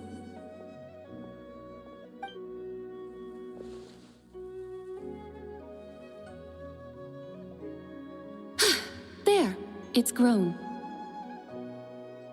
Hey! You just transplanted a tea tree from over there! So, there's a mature tea tree here now, yes?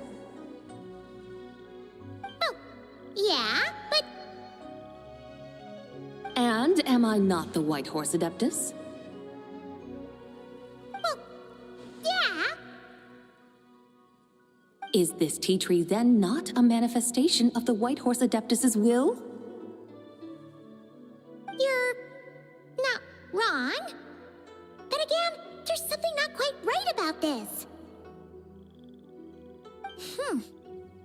Maybe this will become another mystical Adepti tale recorded in their family history. That would be marvelous. Paimon thinks so too. Hey, Traveler! Sabai seems to be doing much better now, don't you think? Oh! Paimon bets that's why Zhongli chose to send her on this errand.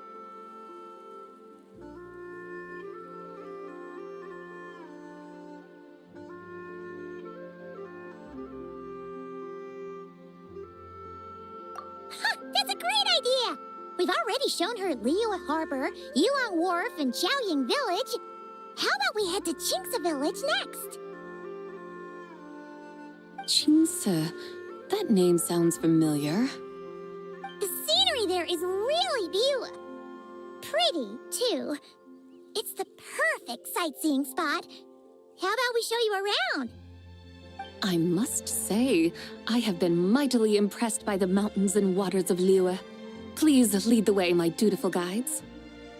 All right, let's go!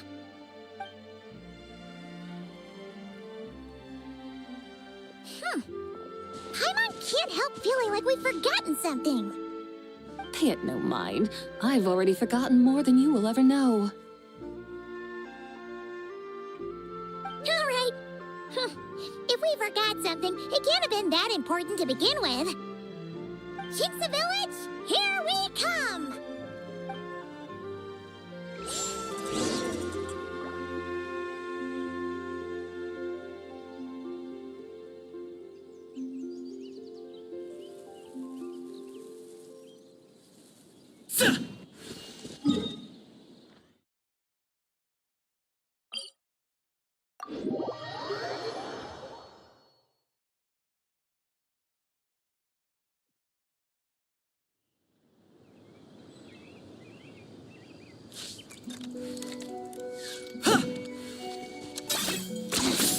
Points for agility.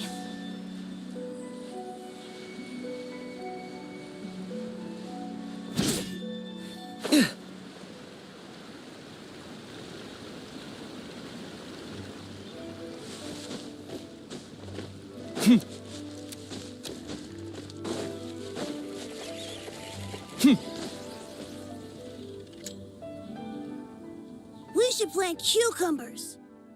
We should plant canolas! We should plant cucumbers. They're easy to sell. We should plant canolas! The flowers are pretty! What are you arguing about, little ones? We're deciding what to plant in our field once Lanternlit is over. Yeah. Dad gave us a small plot of land to grow our own crops. He said we can keep all the more we get from selling them. We should plant cucumbers, right? Dad plants cucumbers every year. We should plant canolas! We can press the seeds for oil! It smells good and sells for a good price. Ah, an agricultural debate. This should be easy to sort out. Granny, are you a farmer? Could you tell us what to do? Granny? What did you just call me, you rapscallion? Oh no, her eyes are gonna turn red again. It's just... my granny smells really nice, and you smell nice too, so... Sorry. How about we call you Auntie instead? Auntie? Oh, all right. Big Sis Zubai, can you help us decide whether we should grow cucumbers or canolas in our field? You little rascals! Using priceless land like this just for cucumbers and canolas? What a waste of heaven's gifts! Huh? What should we plant instead? With the coming of spring, when all things awaken, the field should be sown with the 5 grains. What are those? The 5 grains are life's staples, the heart of the people's table. I notice the people here mostly eat rice, so that is where you should begin. Based on the local climate and soil, seedlings planted in mid to late spring should produce mature grain within 2 or 3 months. When autumn comes, you can plant a second crop, with time still to harvest it before the first frost. The rice you harvest can be sold at market or kept in your stores. It's a far better choice than cucumbers or canolas. Oh, but Big Sister Zubai, I like canolas. That's no issue. It is unsuitable for continuous cropping in any case. You can rotate it with rice to maximize your yields. After the second rice harvest, around wintertime will be the perfect opportunity to sow their seeds.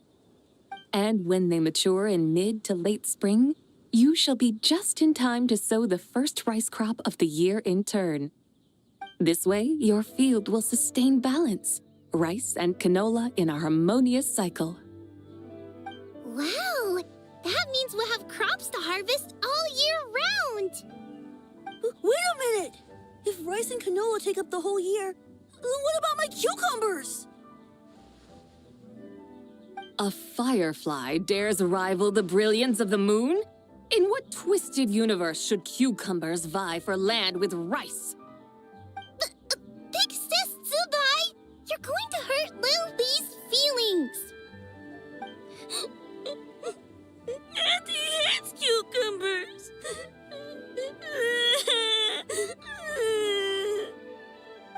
crying this instant!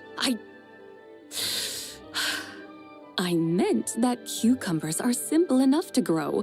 There's no need to devote a whole field to them. Just find an empty corner of your yard, scatter some cucumber seeds in the earth, and before you know it, you'll have a thriving patch of vines. Cucumbers delight in sunlight and moisture, but they suffer in cold weather. If you wish to plant them this early in the year, you should make sure they're protected from frost. Wow. Is it really that simple? Let's hurry home and get started right away! Are you really in that much of a rush? Well, thanks, Big Sis Zubai, who's fierce but really good at farming. We gotta go! Thanks, Big Sis Zubai! See you around! Paimon never imagined you'd know so much about farming. What's so strange about that? The people of Langan called me the god of soil and grain. Are the fields not made of soil? Is rice not one of the 5 grains? Huh. That's true. So, if the god of soil and grain is a farming god, that means the White Horse Adeptus must be a farming adeptus, right? Of course, the god of farming is down to earth. Mind your tongue, impertinent child. How dare you diminish the lofty bearing of an adeptus? Hey! You're the one who said the god of soil and grain is all about farming. Enough! It's time for us to take to the skies once more. Join me now. Witness the majesty of mountain, water, and field, and broaden your horizons.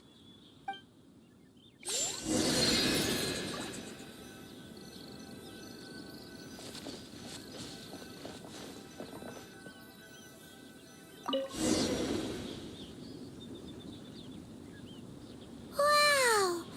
The terraces look so pretty from up here. The mountains tower like pagodas, the hills coiling at their feet like shells. Layers built upon layers, rising and falling in harmony. A truly unique and mesmerizing sight. Thinking about it, you have a special connection to this place, you know. A special connection? Yeah! There's a local legend about a white horse leaping from a pure spring to follow Rex Lapis into battle. Don't you remember? You must have been living in seclusion around here. That does sound somewhat familiar. Oh, and if we keep going up this way, we'll reach a super-duper spooky spot. You might have a connection to that place, too. There's an ancient array that seals away the remains of a fallen god. A god's remains? Yeah! The people of Liyue turned that story into an opera called The Sanctification of Tao Do. Does that ring any bells? Tao Do. Huh. The 7 and 8 gates array. That's right, that's right! You do remember! Buna, the god of the underworld, who could pacify the forces of life and death. Huh? So, Tao Do had another name? Let's go take a look.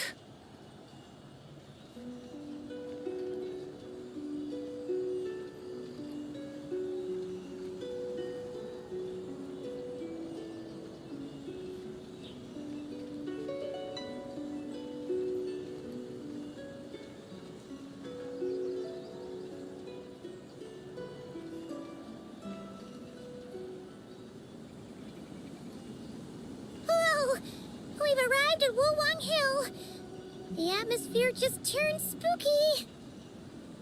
I can't help but feel there's something strange about this friend you haven't seen in ages. Huh? Paimon thought she heard someone's voice. Let's head down and check it out.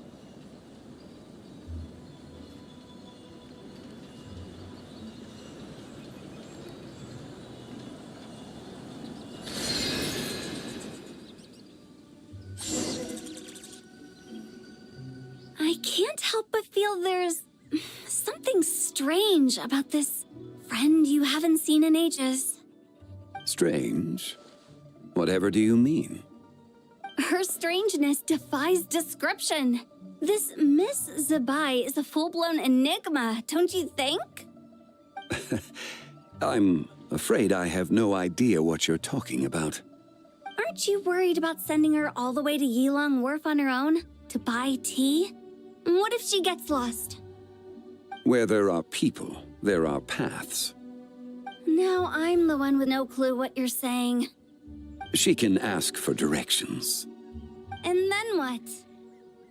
She will meet strangers in unfamiliar lands, build friendships, part ways. Hers will be a long journey indeed. The further the journey, the more footprints one leaves behind. The deeper those footprints, the harder it is for time to erase them. Ah, so you want her to make new friends? I see. But from what you say, it sounds as though she's not from Liyue. I believe she was not, but perhaps she will be. You're sounding stranger by the second. Huh. Oh, over there. Oh, look who's here. Hu Zhongli! What are you doing here? Traveler, Paimon, fancy meeting in a place like this. Oh my, and Miss Zabai too. Sounds like fate to me. We were taking Zabai to buy some tea from Yilong Wharf. Zhongli sent her there, though she didn't even know the way, and... Oh, drat! We forgot the tea! Oh, Paimon knew we were forgetting something. Why didn't you say so earlier then? What's done is done. There's no need to dwell on it. Fresh tea grows with each passing year. Let fate deliver it as it wills. Exactly. You can get tea wherever you go. You're hardly running low now, are you? Paimon feels a lot better now that you've said that. Still, I'm a little confused. If you were buying tea, how did you end up all the way out here? We're taking Zabai on a sightseeing tour. We started at Liyue Harbor, stopped in at Yilong Wharf, went sightseeing around Xiaoying Village, made our way to Qingce Village, and now we're here. Wow, that is quite the itinerary. Yeah, actually, Paimon thinks it's about time we headed back. I'm here to pay my respects to my ancestors. My dear consultant kindly agreed to join me.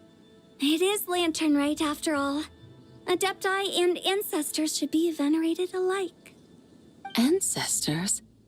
Wait, could you be? Are you heir to the Wu-Wong kid? Or perhaps the lone butterfly of the Crimson Flame? Whoa, have you got all your memories back? Huh?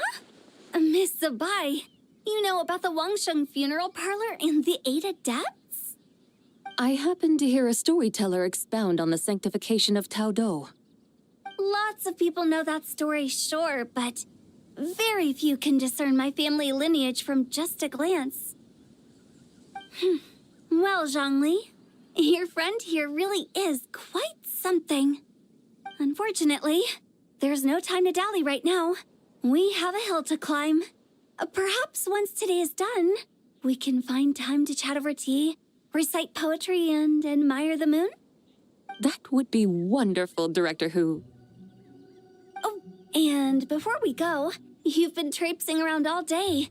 I suggest you stop off at the Wangshu Inn on your way back for a good night's rest. Wouldn't do to exhaust yourselves, Don't mention it. All right, we'll take our leave now. See you later.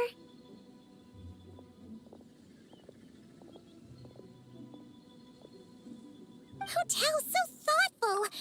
Why don't we follow her advice and stay at the Wangshu Inn tonight? Zabai, you can see the whole of Dihua Marsh from up there.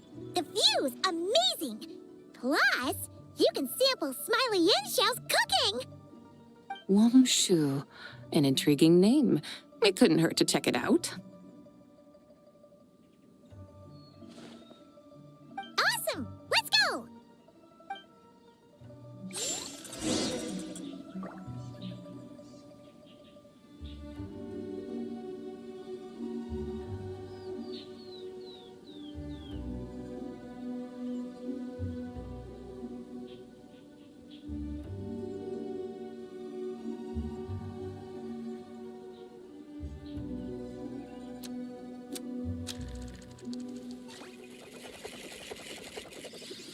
Yeah!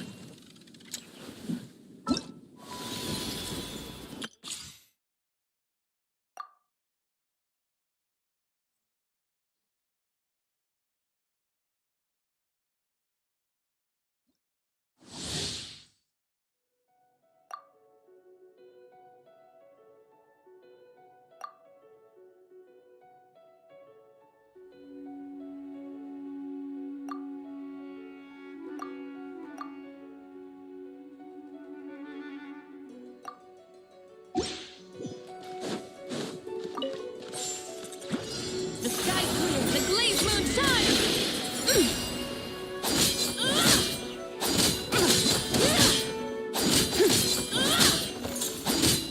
Select the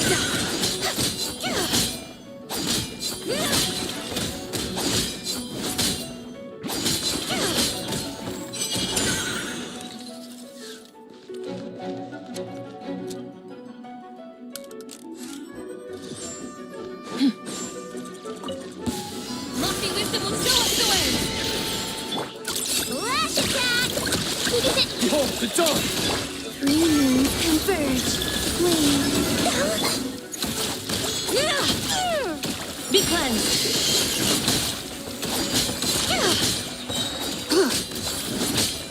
The sky's clear, the glaze moon shines!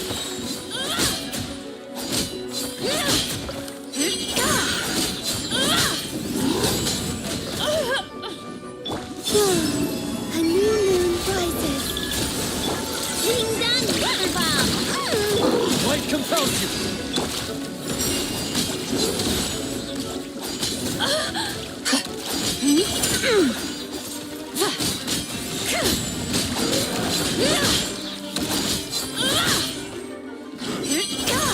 Divine light, shield them!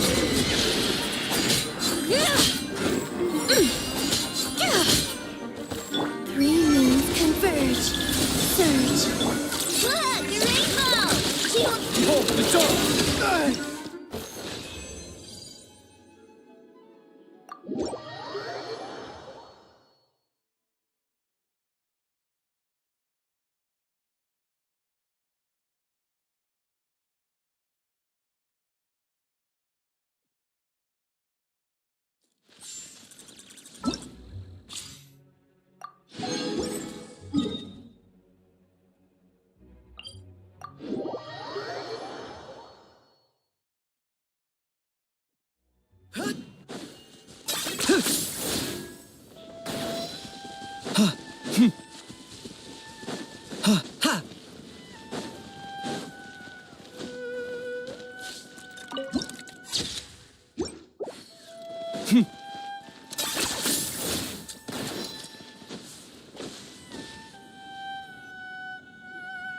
Is that towering structure Wangshu Inn?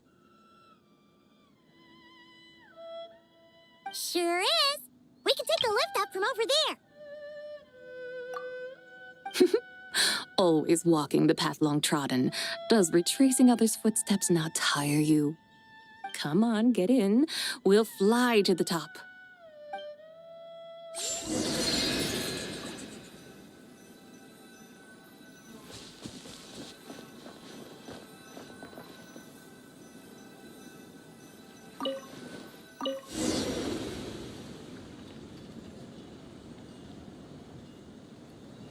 Are we really gonna fly up to Wangshu Inn? Isn't that a bit showy? All the guests are gonna see us! Is that a bad thing? To be able to witness an Adeptus. This will surely add to the inn's appeal, not to mention the room prices. The owner will thank us. You seem to really like showing off your powers. This inn's architecture is incredible, and the surrounding countryside radiates a picturesque charm. No wonder the new proprietor of the Baiju Guest House thinks he can't compete and has decided to change his own establishment's name. The new proprietor? Ah, you mean Lu Shengsheng's dad. So you know about that, too. Personally, Paimon thinks it should go with something like Rex's Rest. That's a contender's name if Paimon's ever heard one. A fitting name indeed. So you think the guest house should change its name, too? Paimon kind of thought you'd say something like, such sacrosanct traditions must never change. Time flows ever onward. Why should the rules of yesterday be carried forward into the world of tomorrow? The people of today should determine what is to be kept. Huh. You're not as old-fashioned and stuffy as Paimon thought. The years ebb and flow, seas recede to reveal fields. In the vastness of time, I am but a wild horse in a boundless sea of dust. Even Rex Lapis, having waded through the waters of the river of time, is not quite the same as before. Zhongli? What was he like before? That is another story for another time.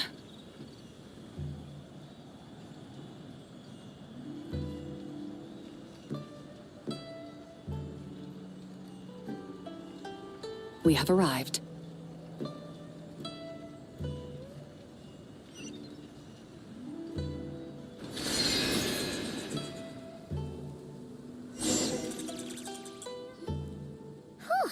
This is the first time Paimon's ever flown up to Wangshu Inn on a chariot. Everything's so different when you're up high.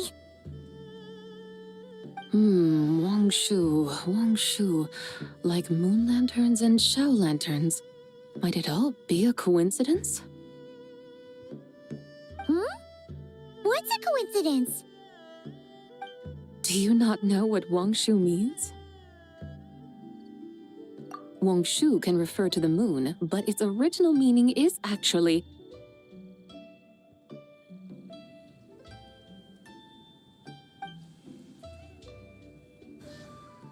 the goddess who rides the bright moon's chariot.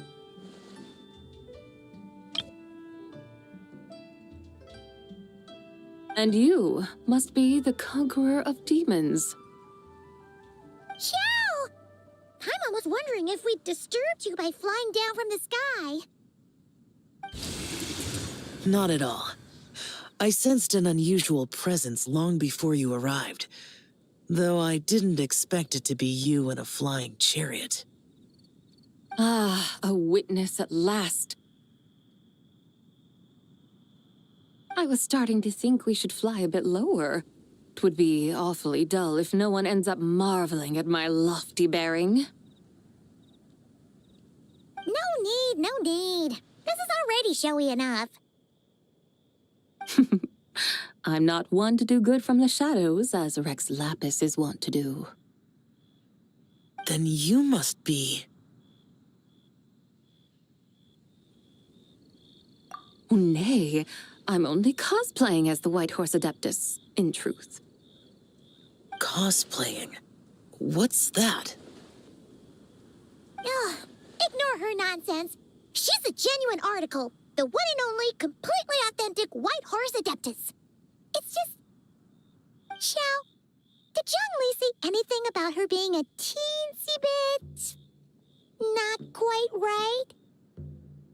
Mental instability, perhaps? Did Zhongli tell you that?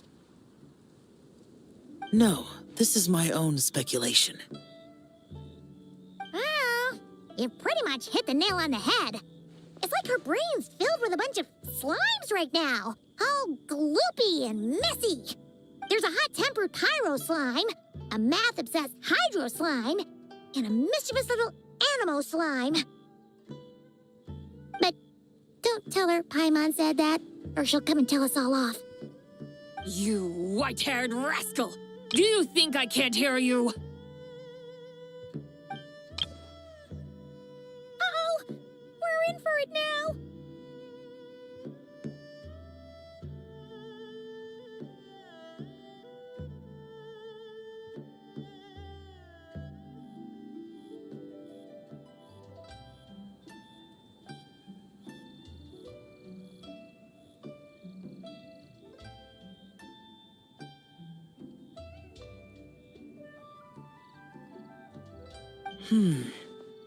White Horse Adeptus.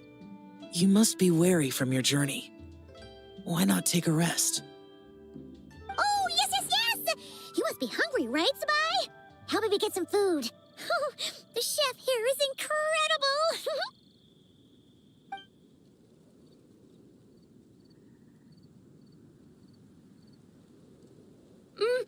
It's so hot! So spicy! Are you okay? Do you want Paimon to get you some water? Don't worry about me. I just need to pace myself.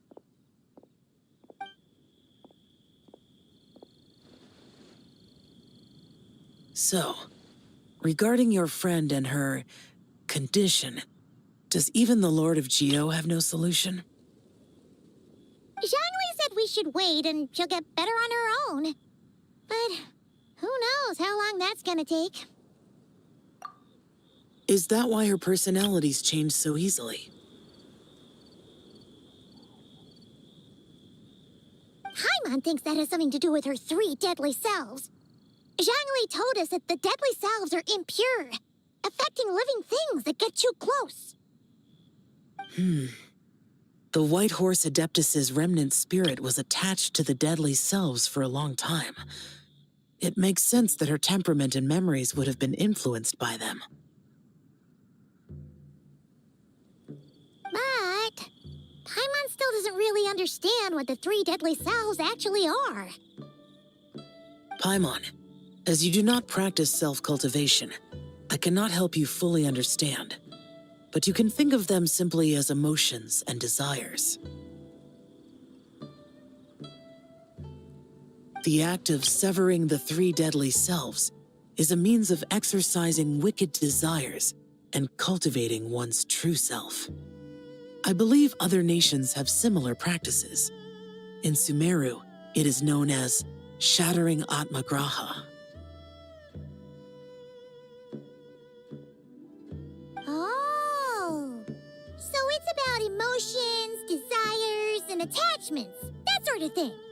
It includes those. I wonder, does she still remember what happened in the past?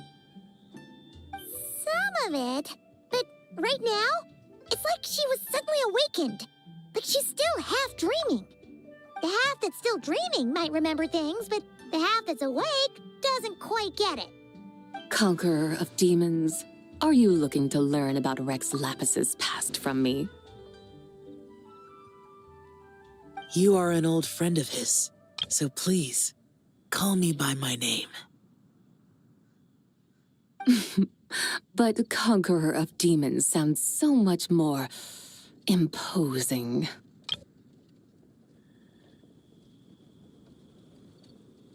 In days of yore, he was the Lord of Geo, Heaven's Star. Huh? You said the same thing the day you came back.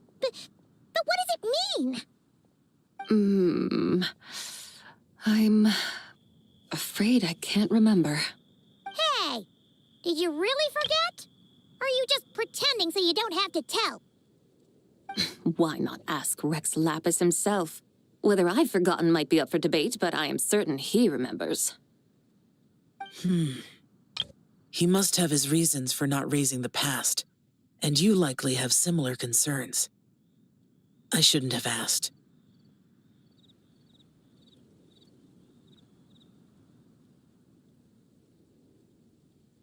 An answer that suits your style, General Alatis. Now that we're on the subject, though, I suddenly remembered something.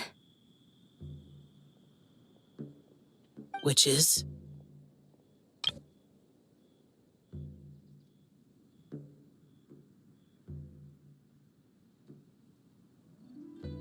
In the distant past, there was a feast, which I attended.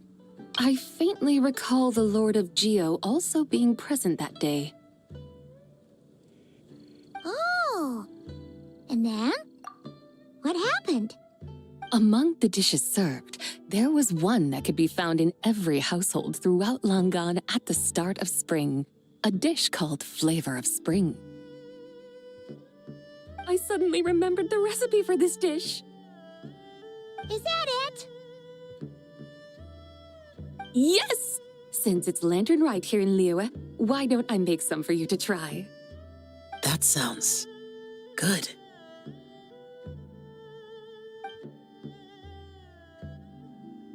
Wow!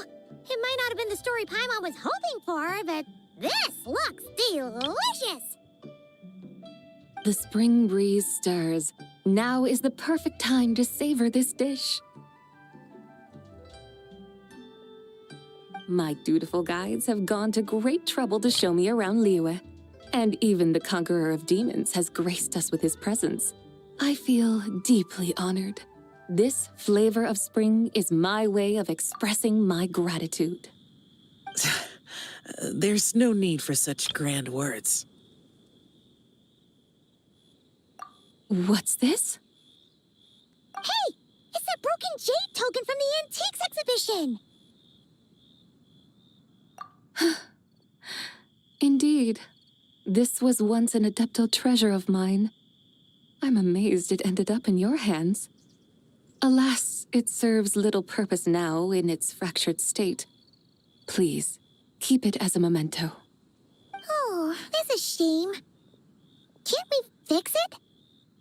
This is the way of the world. Once jade is broken, it can never be made whole. Then, what about forging a new one? That is a good point. That it has ended up in your hands must be a message from fate. I could try to craft it into a little trinket for you. One that might prove useful on your journey. Ooh! What sort of trinket? It's just a passing thought, one that will require the right opportunity. I'll think about it more when the time comes. Now that we've had our fill, we should get some rest. Tomorrow we return to Liyue Harbor, where I'll have need of your guidance once more.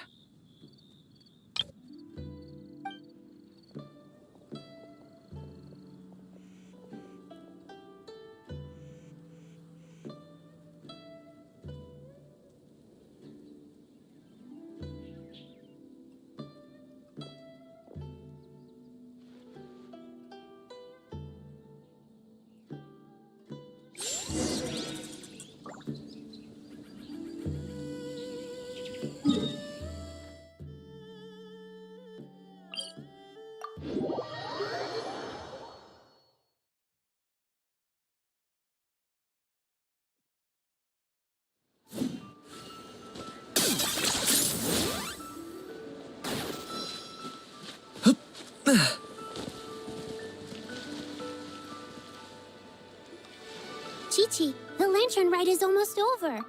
Do you remember how to make a Shao lantern? Morning, split bamboo, traveler. And get silk, make Paimon. You've got it all mixed up again. They're here again. Yow! Looking good in that new outfit, huh? Hey, it's Paimon! Dr. Baiju gave this to me as a gift. How does it suit me?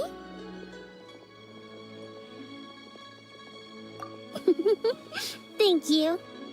Wow! What happened for Baiju to suddenly give you a brand new outfit, Yao Yao?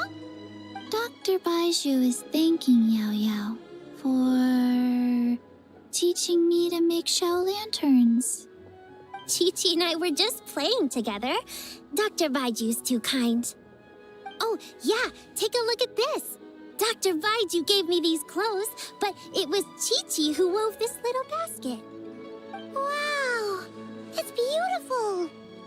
When did you become so good with your hands, Chi-Chi? I learned to make Shao lanterns, thanks to Yao Yao. I also made a wish. What do I always say? The White Horse Adeptus answers prayers. Come, help this old man make an offering in thanks. Huh? Mr. Liu? What did you pray for? For my idiot son to finally come to his senses and not change Baiju Guest House's name, which he has. Huh? He's keeping the old name? Listen to this. My granddaughter planted a tea seedling in our village just a few days ago. She made a prayer to the White Horse Adeptus to help it grow. Overnight, her seedling flourished into a mature tea tree. Oh, that sure does sound like a miracle. Could the White Horse Adeptus really have helped it grow? Of course she did. Oh, White Horse Adeptus, how blessed is our family over whom you keep watch.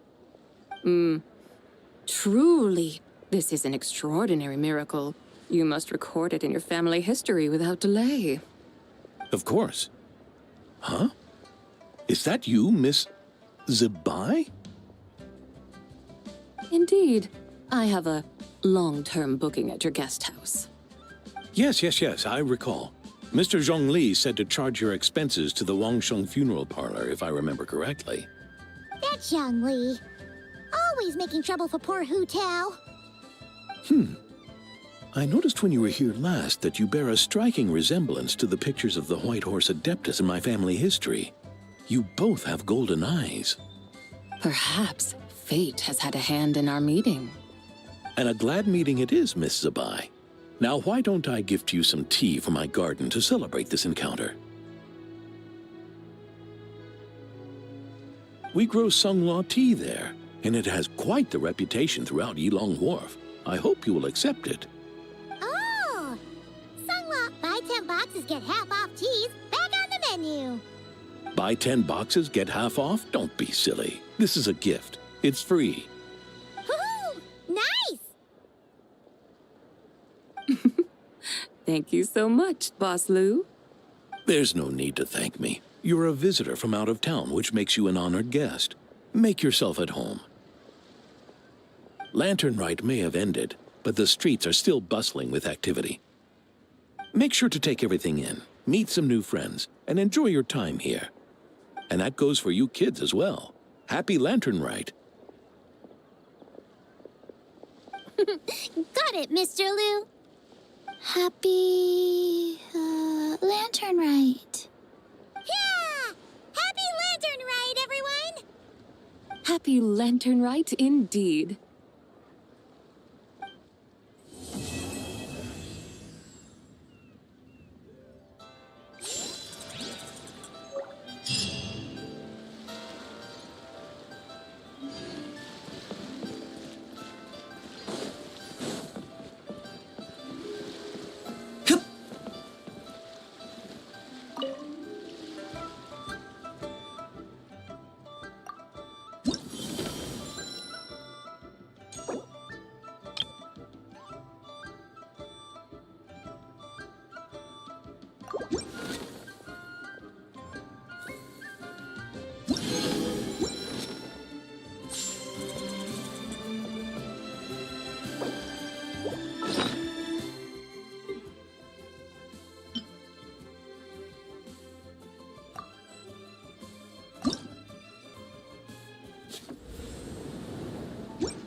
So lively! This is how a festival should be.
Are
you running away?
Here's how I allocate my energy on a job.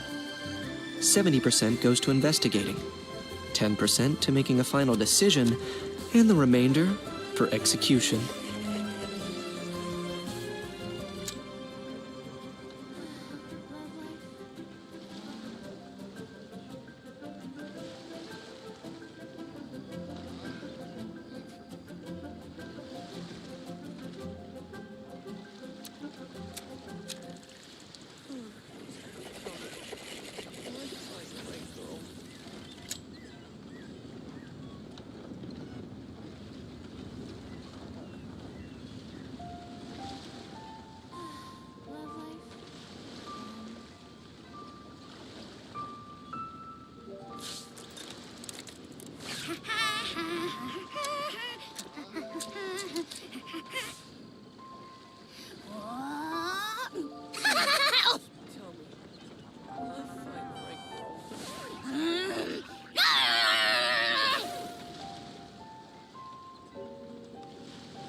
Hal loves being antagonistic.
Here's how.